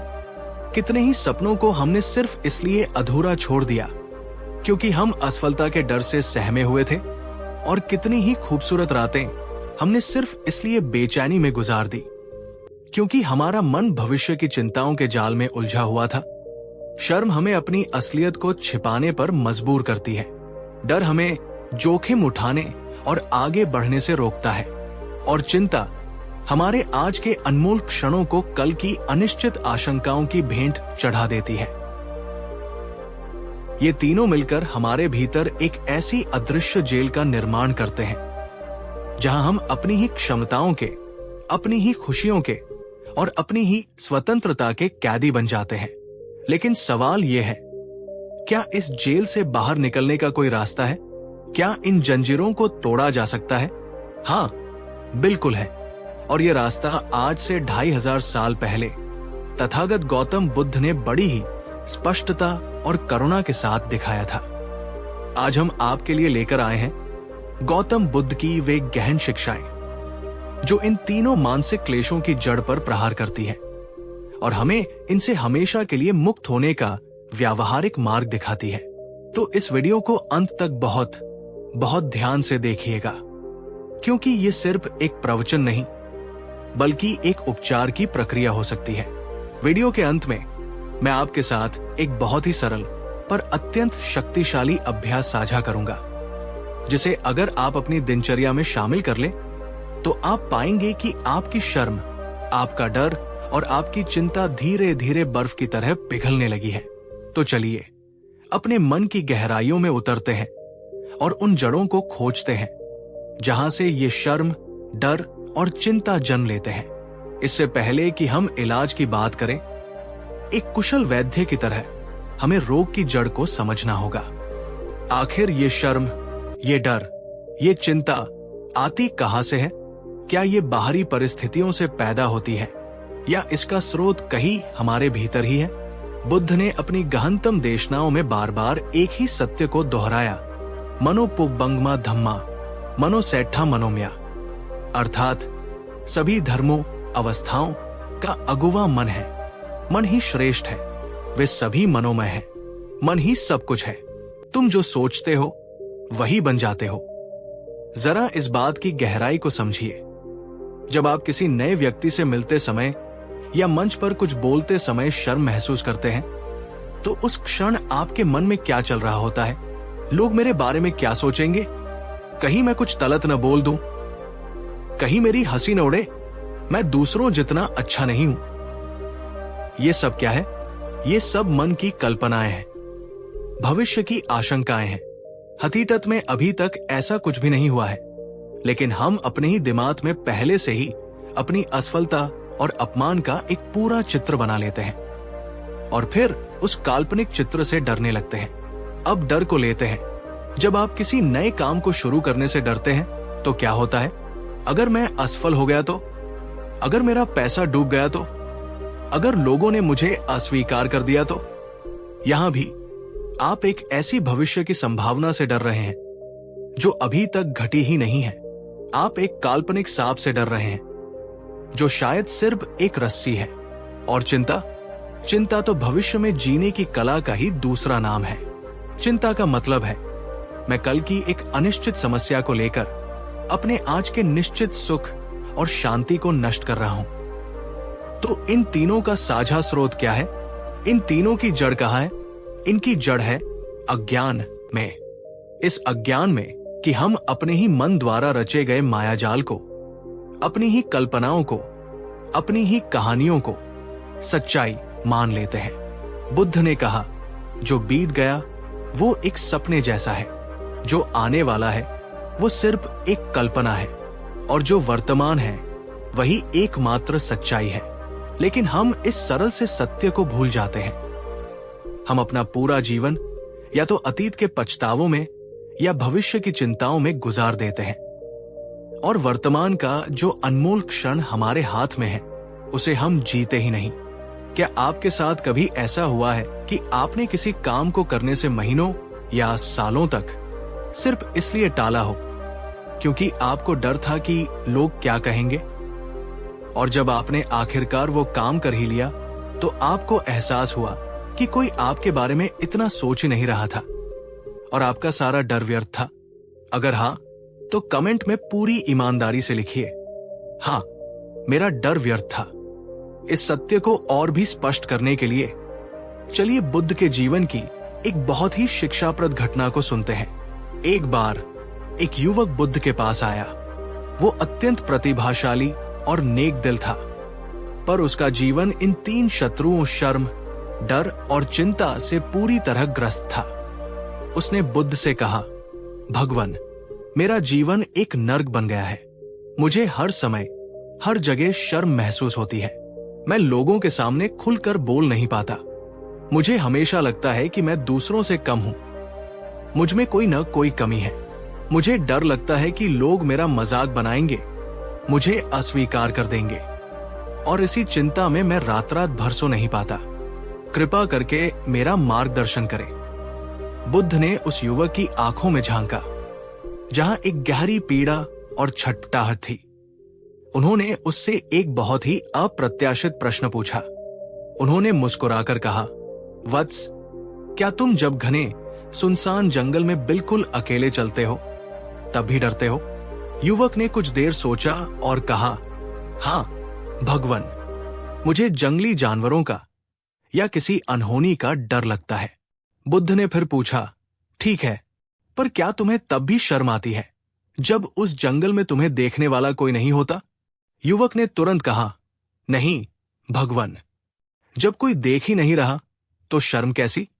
बुद्ध ने एक और गहरा सवाल पूछा, और जब तुम उस जंगल में अकेले होते हो तो क्या तुम इस बात की चिंता करते हो कि कल क्या होगा? या तुम उस क्षण सिर्फ अपने रास्ते और अपनी सुरक्षा पर ध्यान केंद्रित करते हो? युवक ने स्वीकार किया, भगवान, उस समय तो मेरा पूरा ध्यान वर्तमान पर ही रहता है। युवक अब चुप हो गया। उसे धीरे धीरे कुछ समझ आने लगा था। बुद्ध ने अपनी बात को स्पष्ट करते हुए कहा, तो फिर वत्स, तुम्हारा डर, तुम्हारी शर्म और तुम्हारी चिंता बाहरी परिस्थितियों या लोगों से उतनी नहीं है जितनी तुम्हारे अपने मन से है। तुम्हारी शर्म तब पैदा होती है जब तुम्हारा मन दूसरों की काल्पनिक नजरों को अपने ऊपर महसूस करता है। तुम्हारी चिंता तब पैदा होती है जब तुम्हारा मन भविष्य की काल्पनिक घटनाओं में भटकता है। और तुम्हारा डर तब कई गुना बढ़ जाता है जब तुम्हारा मन अज्ञात से काल्पनिक खतरे पैदा करता है। असली समस्या बाहर नहीं है वत्स, असली समस्या तुम्हारे भीतर है। तुम बाहरी दुनिया को बदलने की कोशिश कर रहे हो, जबकि तुम्हें अपने मन को प्रशिक्षित करने की आवश्यकता है। दोस्तों, सोचिए, हमें से कितने लोग ठीक यही गलती नहीं करते? हम सोचते हैं, अगर मेरे पास और पैसे होते तो मुझे चिंता नहीं होती। अगर मैं और सुंदर होता तो मुझे शर्म नहीं आती। अगर लोग अच्छे होते तो मुझे डर नहीं लगता। हम हमेशा अपनी समस्याओं का कारण बाहर खोजते हैं, पर बुद्ध हमें आईना दिखा रहे हैं कि असली युद्ध क्षेत्र तो हमारे अपने मन के भीतर है। बुद्ध एक मनोवैज्ञानिक की तरह इन तीनों मानसिक अवस्थाओं की जड़ तक गए। चलिए उनके विश्लेषण को एक एक करके समझते हैं। 1. शर्म क्यों जन्म लेती है? मैं का भ्रम और तुलना का विष। बुद्ध ने कहा, शर्म तब जन्म लेती है जब इंसान अपने मन में एक मैं की झूठी आदर्श छवि बना लेता है और फिर अपनी वास्तविक स्थिति की उस काल्पनिक छवि से तुलना करता है। हम सब अपने मन में एक परफेक्ट मी की तस्वीर लेकर घूमते हैं। मुझे हमेशा आत्मविश्वासी दिखना चाहिए। मुझे हमेशा सब कुछ पता होना चाहिए। मुझसे कभी कोई गलती नहीं होनी चाहिए। और जब हमारी वास्तविक परफॉर्मेंस इस आदर्श छवि से मेल नहीं खाती, तो हम शर्मिंदा हो जाते हैं। हमें लगता है कि हम पर्याप्त अच्छे नहीं हैं। इसका दूसरा पहलू है तुलना। जब हम खुद को दूसरों से छोटा, कमतर या हीन समझते हैं, तो शर्म पैदा होती है। बुद्ध ने सिखाया कि हर व्यक्ति अनूठा है, अपनी यात्रा पर है। एक गुलाब का फूल कमल के फूल से अपनी तुलना नहीं करता। वे दोनों अपनी अपनी अनूठी सुंदरता में खिलते हैं। जब तक हम अपने आप को बिना शर्त स्वीकार नहीं करेंगे, तब तक शर्म हमारा पीछा करती रहेगी। क्या आपने कभी महसूस किया है कि आप खुद के सबसे बड़े आलोचक हैं? दूसरों से ज्यादा आप खुद को ही अपनी गलतियों के लिए शर्मिंदा करते हैं? अगर हाँ, तो कमेंट में लिखिए, हां, मैं खुद को स्वीकार करता हूं। यह स्वीकृति का पहला कदम है। 2. डर का इलाज क्या है? अज्ञान का अंधेरा और ज्ञान का प्रकाश। बुद्ध ने एक बहुत ही गहरा सूत्र दिया था। डर उसी चीज से लगता है जिसे हम जानते नहीं हैं। ज्ञान का प्रकाश होते ही डर का अंधेरा अपने आप गायब हो जाता है। इसका सबसे प्रसिद्ध उदाहरण है अंधेरे में पड़ी रस्सी का, जिसे हम भ्रमवश सांप समझ लेते हैं। जब तक हमें लगता है कि वो सांप है, हमारा दिल तेजी से धड़कता है, हमें पसीना आता है, हम कांपने लगते हैं।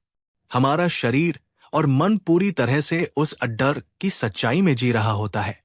लेकिन जैसे ही कोई टॉर्च चलाकर हमें दिखाता है कि अरे, ये तो सिर्फ एक रस्सी है, तो क्या होता है? हमारा डर एक पल में, बिना किसी प्रयास के, गायब हो जाता है। सोचिए दोस्तों, आपकी जिंदगी में वे कौन सी रस्सियां हैं जिन्हें आप सांप समझकर बैठे हैं? पब्लिक स्पीकिंग एक सांप है, असफलता एक सांप है, अस्वीकृति एक सांप है। बुद्ध कहते हैं, डर से लड़ो मत, डर का विश्लेषण करो, उसके भीतर ज्ञान का प्रकाश डालो। पूछो, जिस चीज से मैं डर रहा हूं, उसकी सबसे बुरी संभावना क्या है? क्या मैं उसे सह सकता हूं? आप पाएंगे कि 99% मामलों में आपका डर आपकी कल्पना से कहीं ज्यादा बड़ा होता है। 3, चिंता का सच क्या है? भविष्य का काल्पनिक बोझ। बुद्ध ने कहा, चिंता वो ब्याज है जो हम उस कर्ज पर चुकाते हैं जो हमने कभी लिया ही नहीं। चिंता का पूरा अस्तित्व भविष्य पर टिका है, एक ऐसा भविष्य जो अनिश्चित है और जो शायद कभी वैसा हो ही नहीं जैसी हम कल्पना कर रहे हैं। अध्ययन बताते हैं कि हमारी लगभग 85% चिंताएं कभी सच होती ही नहीं, और जो 15% होती भी है, उनसे निपटने की शक्ति हमें उसी क्षण मिल जाती है। तो हम क्या कर रहे हैं? हम उन 85% व्यर्थ की चिंताओं के लिए अपने आज की शांति, अपनी नींद और अपने स्वास्थ्य को दांव पर लगा रहे हैं। ये एक बहुत ही घाटे का सौदा है। क्या आप मानते हैं कि आपने अपनी जिंदगी के कई अनमोल घंटे और दिन सिर्फ ऐसी चिंताओं में बर्बाद कर दिए हैं जो कभी सच नहीं हुई? अगर हां, तो इस वीडियो को लाइक जरूर कीजिए ताकि हम सब मिलकर ये संकल्प ले सके कि अब से हम ये गलती नहीं करेंगे। अब जब हमने इन तीनों शत्रुओं की प्रकृति और मनोविज्ञान को समझ लिया है, तो चलिए उस व्यावहारिक त्रिआयामी समाधान की ओर बढ़ते हैं जो बुद्ध ने हमें दिया। पहला कदम, सचेत रहो। एल, वर्तमान में लौटने की कला। ये बुद्ध की सभी शिक्षाओं का आधार है। शर्म, डर और चिंता, ये तीनों केवल तभी जीवित रह सकते हैं जब आपका मन या तो अतीत में हो या भविष्य में। वर्तमान के क्षण में, ठीक इस पल में, न कोई शर्म है, न कोई डर, न कोई चिंता। जब भी आप इन तीनों में से किसी भी भावना को महसूस करें, तो तुरंत अपनी चेतना को अपनी सांस पर ले आएं। बस एक गहरी, धीमी सांस अंदर ले और धीरे धीरे बाहर छोड़ें। अपनी सांस के इस आने जाने को महसूस करें। यह छोटा सा अभ्यास आपके भटकते हुए मन को पकड़कर वापस वर्तमान के लंगर पर ले आएगा। जैसे ही आप वर्तमान में लौटते हैं, आप पाएंगे कि उन काल्पनिक विचारों की पकड़ ढीली पड़ गई है। ये एक पैटर्न ब्रेक की तरह काम करता है जो आपको भावनाओं के बवंडर से बाहर निकालता है। दूसरा कदम, स्वीकार करो। स्वयं से मैत्री करने की कला। शर्म का सबसे बड़ा इलाज है आत्मस्वीकृति। बुद्ध ने मैत्री भावना का उपदेश दिया, जो केवल दूसरों के लिए नहीं, बल्कि सबसे पहले स्वयं के लिए है। खुद को अपनी तमाम कमियों, गलतियों और खामियों के साथ स्वीकार करना सीखें। आईने के सामने खड़े होकर अपनी आंखों में देखकर कहें, मैं तुम्हें स्वीकार करता हूं, ठीक वैसे ही जैसे तुम हो। तुलना करना बंद करें। याद रखें, आप इस ब्रह्मांड की एक अनूठी कृति है। आपकी यात्रा किसी और जैसी नहीं हो सकती। जिस दिन आप खुद से दोस्ती कर लेंगे, उस दिन आपको दूसरों की मंजूरी की जरूरत ही नहीं पड़ेगी और शर्म अपने आप विदा हो जाएगी। तीसरा और सबसे शक्तिशाली कदम, ध्यान करो। मन को प्रशिक्षित करने की कला। यदि शर्म, डर और चिंता मन के रोग हैं, तो ध्यान उनकी अचूक औषधि है। ध्यान हमारे मन का जिम है, जो उसे भीतर से मजबूत बनाता है।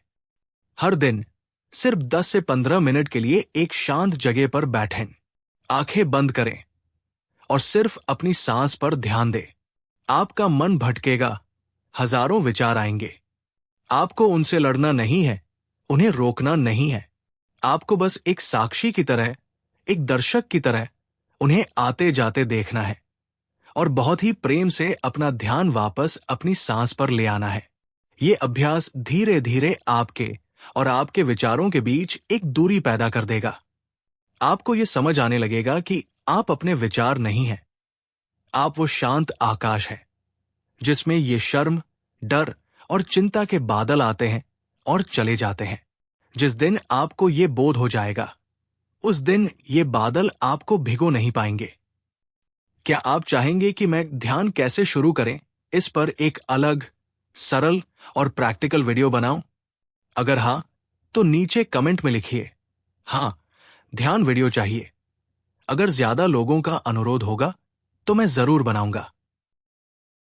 दोस्तों, जैसा कि मैंने वीडियो की शुरुआत में वादा किया था, अब मैं आपके साथ वो एक छोटा पर अत्यंत शक्तिशाली अभ्यास साझा करने जा रहा हूं, जिसे अगर आप अपनी रोज की आदत बना लें, तो ये आपके भीतर से शर्म, डर और चिंता की जड़ों को धीरे धीरे उखाड़ फेंकेगा।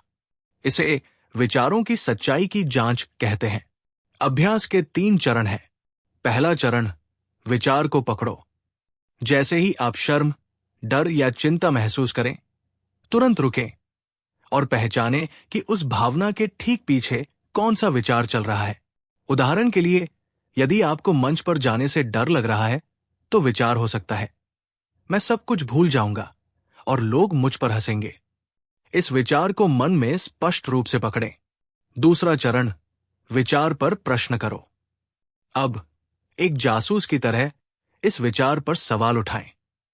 इससे लड़े नहीं, बस इसकी सच्चाई की जांच करें। खुद से पूछें, क्या यह विचार 100% सच है? क्या मैं निश्चित रूप से कह सकता हूं कि मैं सब कुछ भूल जाऊंगा? क्या इस बात का कोई सबूत है कि यह सच है? क्या अतीत में हर बार मेरे साथ ऐसा ही हुआ है?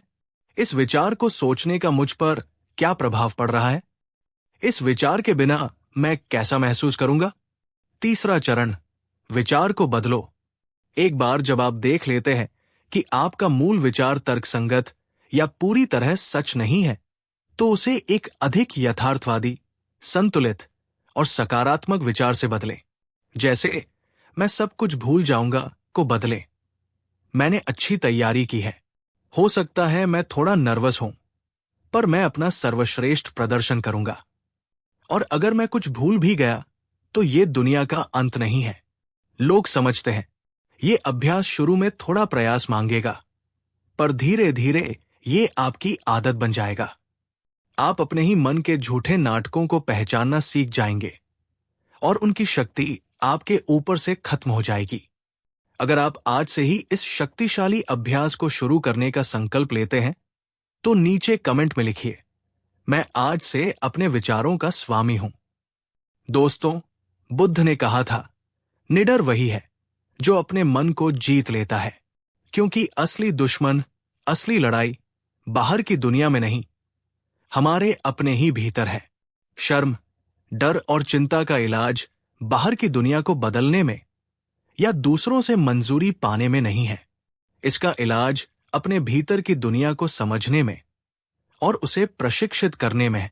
जितना ज्यादा आप वर्तमान क्षण में जिएंगे, जितना ज्यादा आप खुद को बिना शर्त स्वीकार करेंगे और जितना ज्यादा आप ध्यान और सजगता का अभ्यास करेंगे, उतना ही ज्यादा आप पाएंगे कि ये तीनों जंजीरें कमजोर पड़ती जा रही हैं और एक दिन वे पूरी तरह से टूट जाएंगी। उस दिन आप सच्ची स्वतंत्रता का अनुभव करेंगे। दोस्तों, अगर आपको बुद्ध का ये ज्ञान और ये वीडियो मददगार लगा हो, अगर इसने आपके मन के किसी बोझ को हल्का किया हो, तो अभी इस वीडियो को लाइक कीजिए। अपने दोस्तों, परिवार और हर उस व्यक्ति के साथ इसे शेयर कीजिए जो शायद चुपचाप इन भावनाओं से जूझ रहा हो।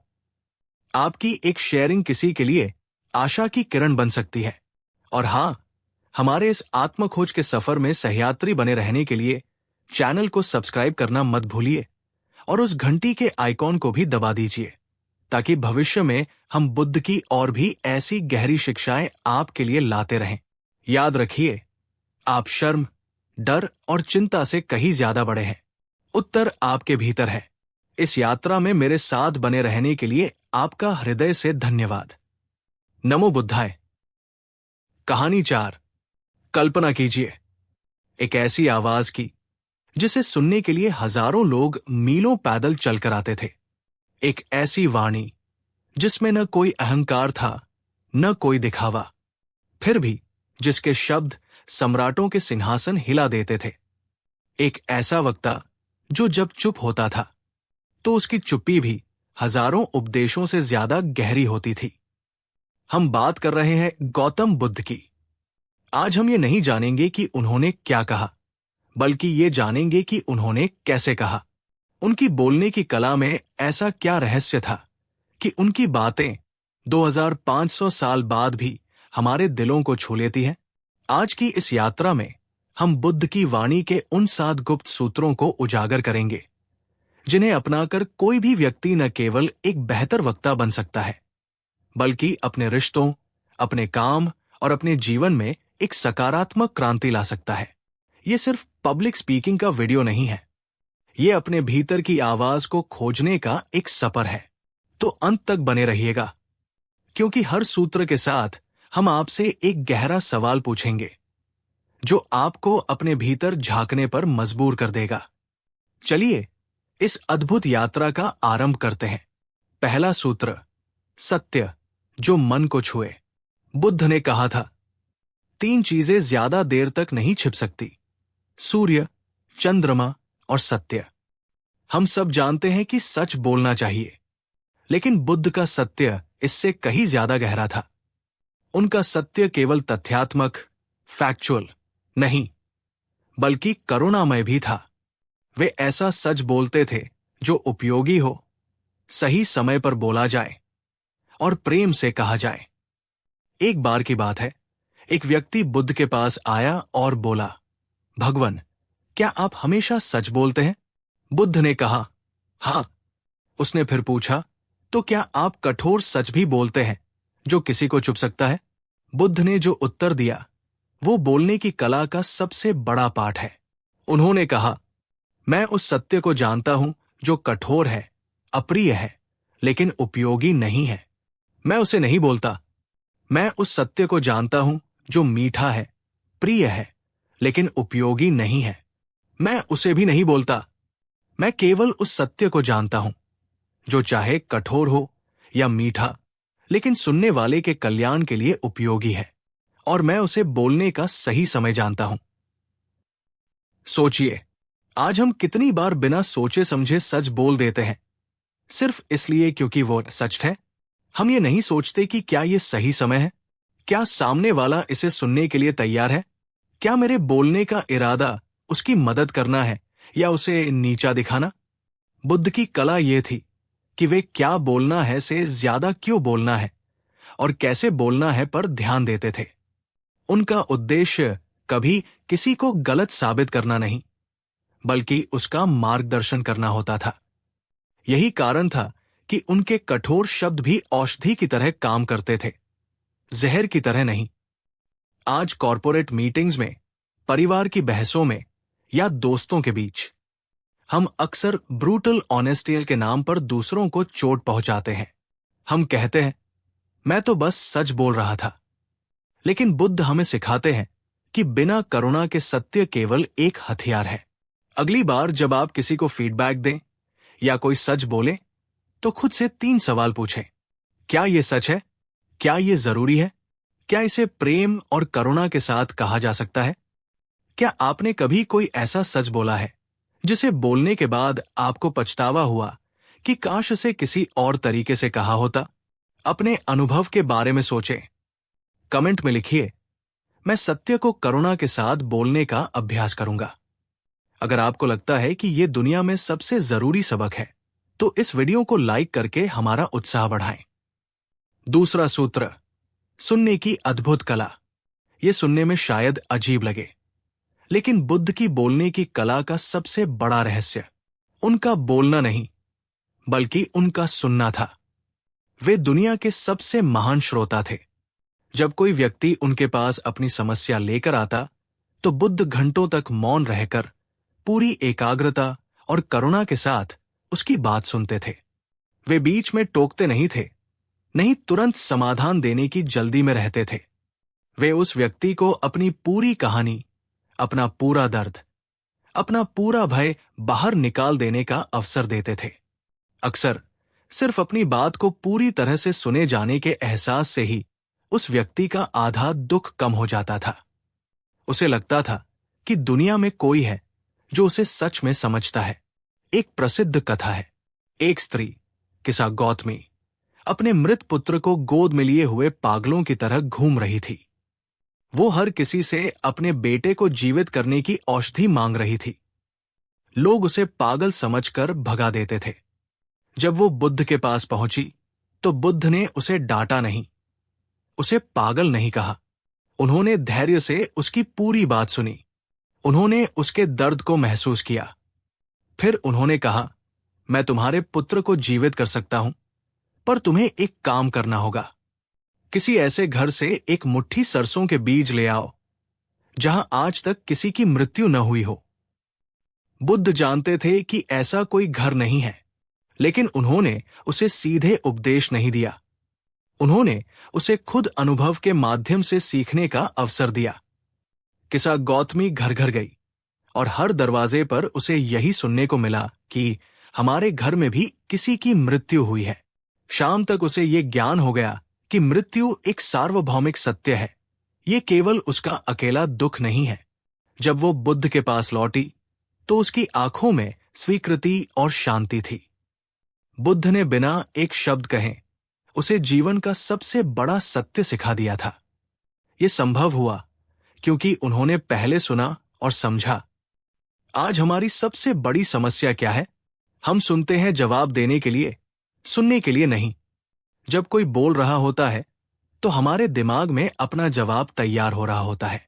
हम वास्तव में उस व्यक्ति की भावनाओं, उसके अनकहे शब्दों को नहीं सुनते। एक अच्छा वक्ता बनने का पहला कदम एक अच्छा श्रोता बनना है। जब आप सच में किसी को सुनते हैं, तो आप उससे एक गहरा रिश्ता बना लेते हैं। तब आपके शब्द उसके दिल तक पहुंचते हैं, क्योंकि वे उसके मन की जमीन से उपजे होते हैं।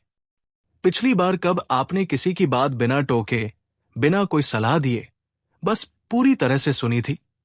क्या आप एक अच्छे श्रोता हैं? कमेंट में ईमानदारी से बताएं। मैं एक बेहतर श्रोता बनूंगा। तीसरा सूत्र, उपमाओं और कहानियों की शक्ति। बुद्ध ने कहा था, जो मैं सिखाता हूं वो चांद की ओर इशारा करती हुई एक उंगली की तरह है।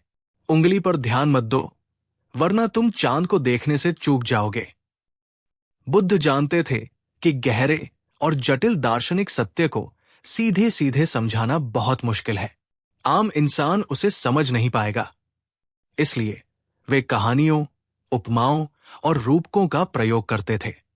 उनकी कहानियां इतनी सरल होती थी कि एक किसान भी समझ ले, और इतनी गहरी होती थी कि बड़े बड़े विद्वान भी उन पर चिंतन करने को मजबूर हो जाएं। याद कीजिए जहर वाले तीर की कहानी। एक व्यक्ति को जहरीला तीर लगा था। उसके परिवार वाले वैद्य को बुलाने दौड़े, लेकिन उस व्यक्ति ने कहा, रुको, पहले मुझे ये बताओ कि तीर किसने चलाया? वो किस जाति का था? उसका नाम क्या था? तीर किस लकड़ी का बना था? जहर कौन सा था? जब तक इन सवालों के जवाब मिलते, उस व्यक्ति की मृत्यु हो जाती। बुद्ध ने इस कहानी के माध्यम से समझाया कि जीवन में असली सवाल ये नहीं है कि दुनिया किसने बनाई, ईश्वर है या नहीं, मरने के बाद क्या होता है। ये सब व्यर्थ के सवाल है। असली सवाल ये है, मैं दुखी हूं। इस दुख का कारण क्या है और इससे कैसे मुक्त हुआ जा सकता है? एक छोटी सी कहानी ने दर्शन शास्त्र की बड़ी बड़ी किताबों से ज्यादा गहरी बात कह दी। आज के दौर में चाहे आप एक टीचर हो, एक मैनेजर हो, एक यूट्यूबर हो या एक माता पिता, अगर आप अपनी बात को यादगार बनाना चाहते हैं, तो डेटा, फैक्ट्स और आंकड़ों के साथ साथ कहानियों का प्रयोग करें। कहानियां सीधे हमारे भावनात्मक मस्तिष्क, इमोशनल ब्रेन से जुड़ती है। लोग आपके दिए गए आंकड़े भूल सकते हैं, लेकिन वे ये कभी नहीं भूलेंगे कि आपकी कहानी ने उन्हें कैसा महसूस कराया। एक अच्छी कहानी जटिल विचारों को सरल बना देती है, बोरिंग विषय को रोचक बना देती है और सुनने वाले को आपके संदेश का हिस्सा बना लेती है। क्या आपको कोई ऐसी कहानी या उदाहरण याद है जिसने आपकी जिंदगी को देखने का नजरिया बदल दिया हो? अगर हां, तो कमेंट में उस कहानी का जिक्र करें और लिखें, कहानी में शक्ति है। अगर आप भी कहानियों की इस शक्ति में विश्वास करते हैं, तो इस वीडियो को अपने दोस्तों और परिवार के साथ शेयर करें। शायद ये कहानी किसी और के जीवन को भी रोशन कर दे। चौथा सूत्र, मौन का सही उपयोग। अभी आपने जो अनुभव किया वो था मौन। बुद्ध की वाणी में शब्दों के साथ साथ मौन का भी बराबर का महत्व था। वे जानते थे कि कब बोलना है, और उससे भी ज्यादा महत्वपूर्ण, वे जानते थे कि कब चुप रहना है। उनकी चुप्पी खाली नहीं होती थी, वो अर्थपूर्ण होती थी। जब वे कोई गहरी बात कहते तो उसके बाद कुछ पल के लिए मौन हो जाते। ये मौन श्रोताओं को उनके शब्दों पर विचार करने, उन्हें अपने भीतर उतरने का समय देता था। आज के वक्ता लगातार बोलते रहते हैं। उन्हें डर लगता है कि अगर वे चुप हुए तो दर्शक बोर हो जाएंगे। लेकिन बुद्ध सिखाते हैं कि सही जगह पर इस्तेमाल किया गया मौन आपके शब्दों को कई गुना ज्यादा शक्तिशाली बना सकता है। एक बार एक व्यक्ति ने बुद्ध से आत्मा और ईश्वर के बारे में 14 गहन आध्यात्मिक प्रश्न पूछे। बुद्ध चुप रहे, उन्होंने कोई उत्तर नहीं दिया। बाद में उनके शिष्य आनंद ने पूछा, भगवन, आपने उत्तर क्यों नहीं दिया? क्या आप नहीं जानते थे? बुद्ध ने कहा, आनंद, ये प्रश्न केवल बौद्धिक जिज्ञासा है। इनका उत्तर जानने से उसके दुख कम नहीं होंगे। वो शब्दों के जाल में और उलझ जाएगा। कभी कभी सबसे अच्छा उत्तर मौन होता है। अपनी बातचीत में, अपनी प्रेजेंटेशन में, अपनी स्पीच में ठहराव, पॉज का प्रयोग करें। एक महत्वपूर्ण बिंदु कहने के बाद रुकें। एक सवाल पूछने के बाद रुकें। जब आप रुकते हैं तो आप लोगों का ध्यान खींचते हैं। आप उन्हें सोचने का मौका देते हैं। आपका आत्मविश्वास झलकता है। याद रखें, जो लगातार बोलता है लोग उसे सुनना बंद कर देते हैं, लेकिन जो सोच समझ कर ठहराव के साथ बोलता है उसके हर शब्द का वजन होता है। क्या आप अपनी बातचीत में मौन या ठहराव का उपयोग करने से घबराते हैं?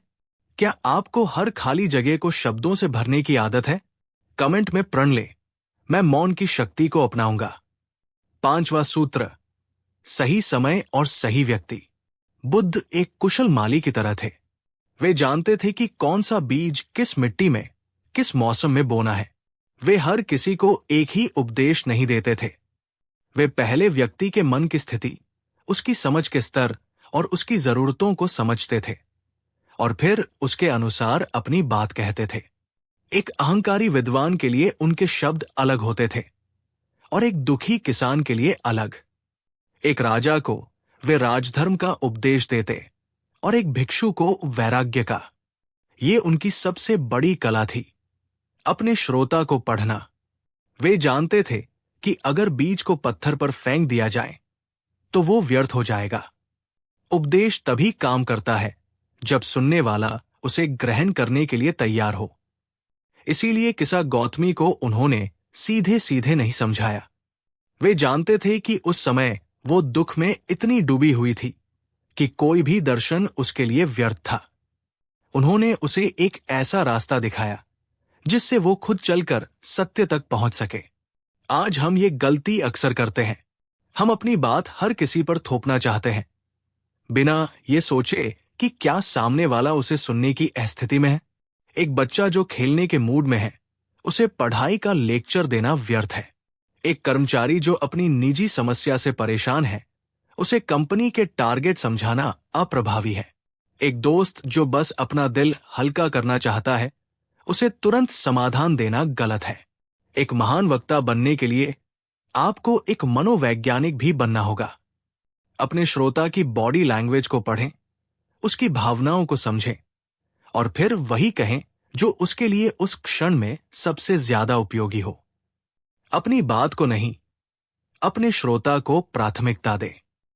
क्या कभी आपके साथ ऐसा हुआ है कि आपने सही बात गलत समय पर कह दी और उसका उल्टा असर हो गया? यह हम सबके साथ होता है। कमेंट में लिखें, मैं सही समय पर सही बात कहना सीखूंगी। यह सूत्र हर रिश्ते के लिए महत्वपूर्ण है। अगर आप सहमत हैं तो इस वीडियो को शेयर करें, खासकर उन लोगों के साथ जिनके साथ आपका संवाद बेहतर हो सकता है। छठा सूत्र, आंतरिक शांति से उपजी वाणी। बुद्ध की वाणी में जो चुंबकीय आकर्षण था, उसका स्रोत कोई बोलने की तकनीक नहीं थी। उसका स्रोत था उनके भीतर की असीम शांति। वे क्रोध, भय, अहंकार या किसी को प्रभावित करने की इच्छा से नहीं बोलते थे। वे अपने मन की गहराइयों से, अपनी समाधि की अवस्था से बोलते थे। उनकी वाणी उनके शांत चित्त का प्रतिबिंब थी। जब आप एक शांत और स्थिर मन से बोलते हैं तो आपकी आवाज में स्वाभाविक रूप से एक ठहराव, एक स्पष्टता और एक आत्मविश्वास आ जाता है। आपकी ऊर्जा, वाइब्रेशन श्रोताओं को शांत करती है। वे आपकी उपस्थिति में सुरक्षित और सहज महसूस करते हैं। एक बार एक व्यक्ति ने बुद्ध को भरी सभा में अपमानित किया, उन्हें गालियां दी। बुद्ध शांत रहे, मुस्कुराते रहे। जब वो व्यक्ति थक गया तो बुद्ध ने उससे पूछा, अगर तुम किसी को कोई उपहार दो और वो उसे स्वीकार न करे तो वो उपहार किसका हुआ? उस व्यक्ति ने कहा, मेरा। बुद्ध बोले, ठीक उसी तरह तुमने मुझे जो गालियां दी, मैंने उन्हें स्वीकार नहीं किया, वे तुम्हारी ही रह गई। ये शांति, ये अविचल समता, यही बुद्ध की सबसे बड़ी शक्ति थी। उनकी इस प्रतिक्रिया ने उस व्यक्ति पर हजारों शब्दों से ज्यादा गहरा असर किया। जब आप पर कोई चिल्लाता है या आपकी आलोचना करता है और आप शांत रहते हैं तो आप तुरंत शक्तिशाली स्थिति में आ जाते हैं। आपकी शांति सामने वाले के क्रोध को निशस्त्र कर देती है। आज जब हम स्टेज पर जाते हैं या किसी महत्वपूर्ण मीटिंग में बोलते हैं तो हमारा दिल तेजी से धड़कता है, हम घबरा जाते हैं। ऐसा इसलिए होता है क्योंकि हम परिणाम से जुड़े होते हैं। लोग क्या सोचेंगे, मैं अच्छा बोल पाऊंगा या नहीं?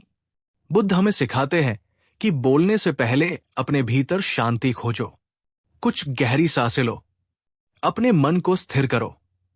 जब आप भीतर से शांत होंगे तो आपके शब्द अपने आप सही जगह पर लगेंगे।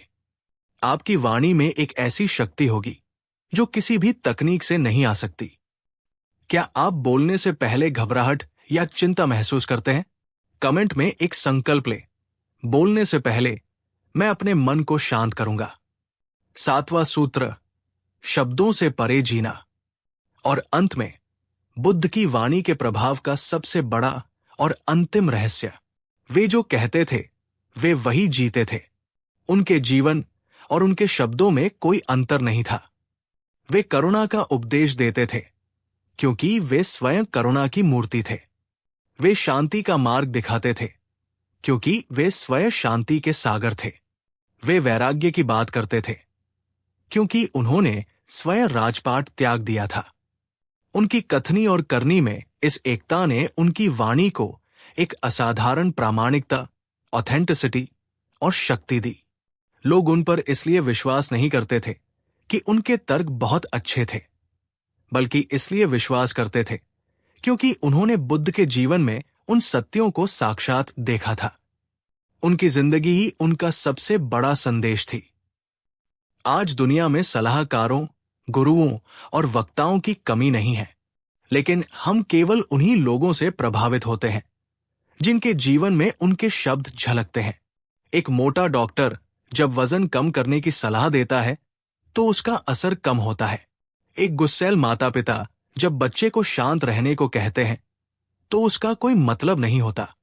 यदि आप चाहते हैं कि आपके शब्दों में वजन हो, कि लोग आपकी बात सुने और उस पर अमल करें, तो पहले उन सिद्धांतों को अपने जीवन में उतारें।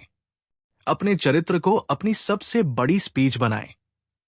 अपने आचरण को अपना सबसे बड़ा तर्क बनाएं। जब आपके शब्द आपके जीवन के अनुभव से निकलते हैं, तो उनमें एक ऐसी सच्चाई और एक ऐसी ऊर्जा होती है जो किसी को भी प्रेरित कर सकती है। क्या आपके जीवन में कोई ऐसा सिद्धांत है जिसे आप मानते तो हैं, लेकिन अपने आचरण में पूरी तरह से नहीं उतार पाए हैं? ये आत्मचिंतन का समय है। कमेंट में लिखें, मेरे शब्द मेरे जीवन का प्रतिबिंब बनेंगे। तो ये थे गौतम बुद्ध की बोलने की कला के 7 सूत्र। करुणामय सत्य बोलना, बोलने से पहले गहराई से सुनना, कहानियों और उपमाओं का प्रयोग करना, मौन की शक्ति को समझना, सही समय और सही व्यक्ति को पहचानना, आंतरिक शांति से बोलना, और जो कहना वही जीना। ये केवल बोलने की तकनीकें नहीं हैं, ये जीवन जीने के सिद्धांत हैं। बुद्ध हमें सिखाते हैं कि एक आकर्षक वक्ता बनने का रास्ता बाहर नहीं, भीतर से शुरू होता है। ये आवाज के उतार चढ़ाव या सही शब्दों के चयन से कहीं ज्यादा अपने मन को साधने और अपने चरित्र को निखारने की यात्रा है। जब आप इन सूत्रों को अपने जीवन में उतारेंगे, तो आप पाएंगे कि लोग न केवल आपकी बात सुन रहे हैं, बल्कि वे आपसे जुड़ रहे हैं, आप पर विश्वास कर रहे हैं और आपसे प्रेरित हो रहे हैं। आपकी वाणी में एक मरहम जैसी शक्ति आ जाएगी जो टूटे दिलों को जोड़ सके, निराशा में आशा जगा सके और भटके हुए को राह दिखा सके। तो आज आपसे हमारा अंतिम सवाल है, इन 7 सूत्रों में से कौन सा सूत्र आप आज से ही अपने जीवन में अपनाने का संकल्प लेते हैं? नीचे कमेंट सेक्शन में हमें जरूर बताएं। हम आपके हर कमेंट को पढ़ते हैं और आपके विचारों से हमें भी प्रेरणा मिलती है। अगर इस वीडियो ने आपके दिल को छुआ है, तो इसे एक लाइक जरूर दें। इस ज्ञान को अपने तक सीमित न रखें, इसे अपने प्रियजनों के साथ शेयर करें, क्योंकि संवाद की ये कला हर रिश्ते को सुंदर बना सकती है। और भविष्य में ऐसी ही गहरी और जीवन बदलने वाली यात्राओं का हिस्सा बनने के लिए हमारे चैनल को सब्सक्राइब करना न भूलें। आपका हृदय से आभार। फिर मिलेंगे एक नए ज्ञान के साथ, एक नई खोज के साथ।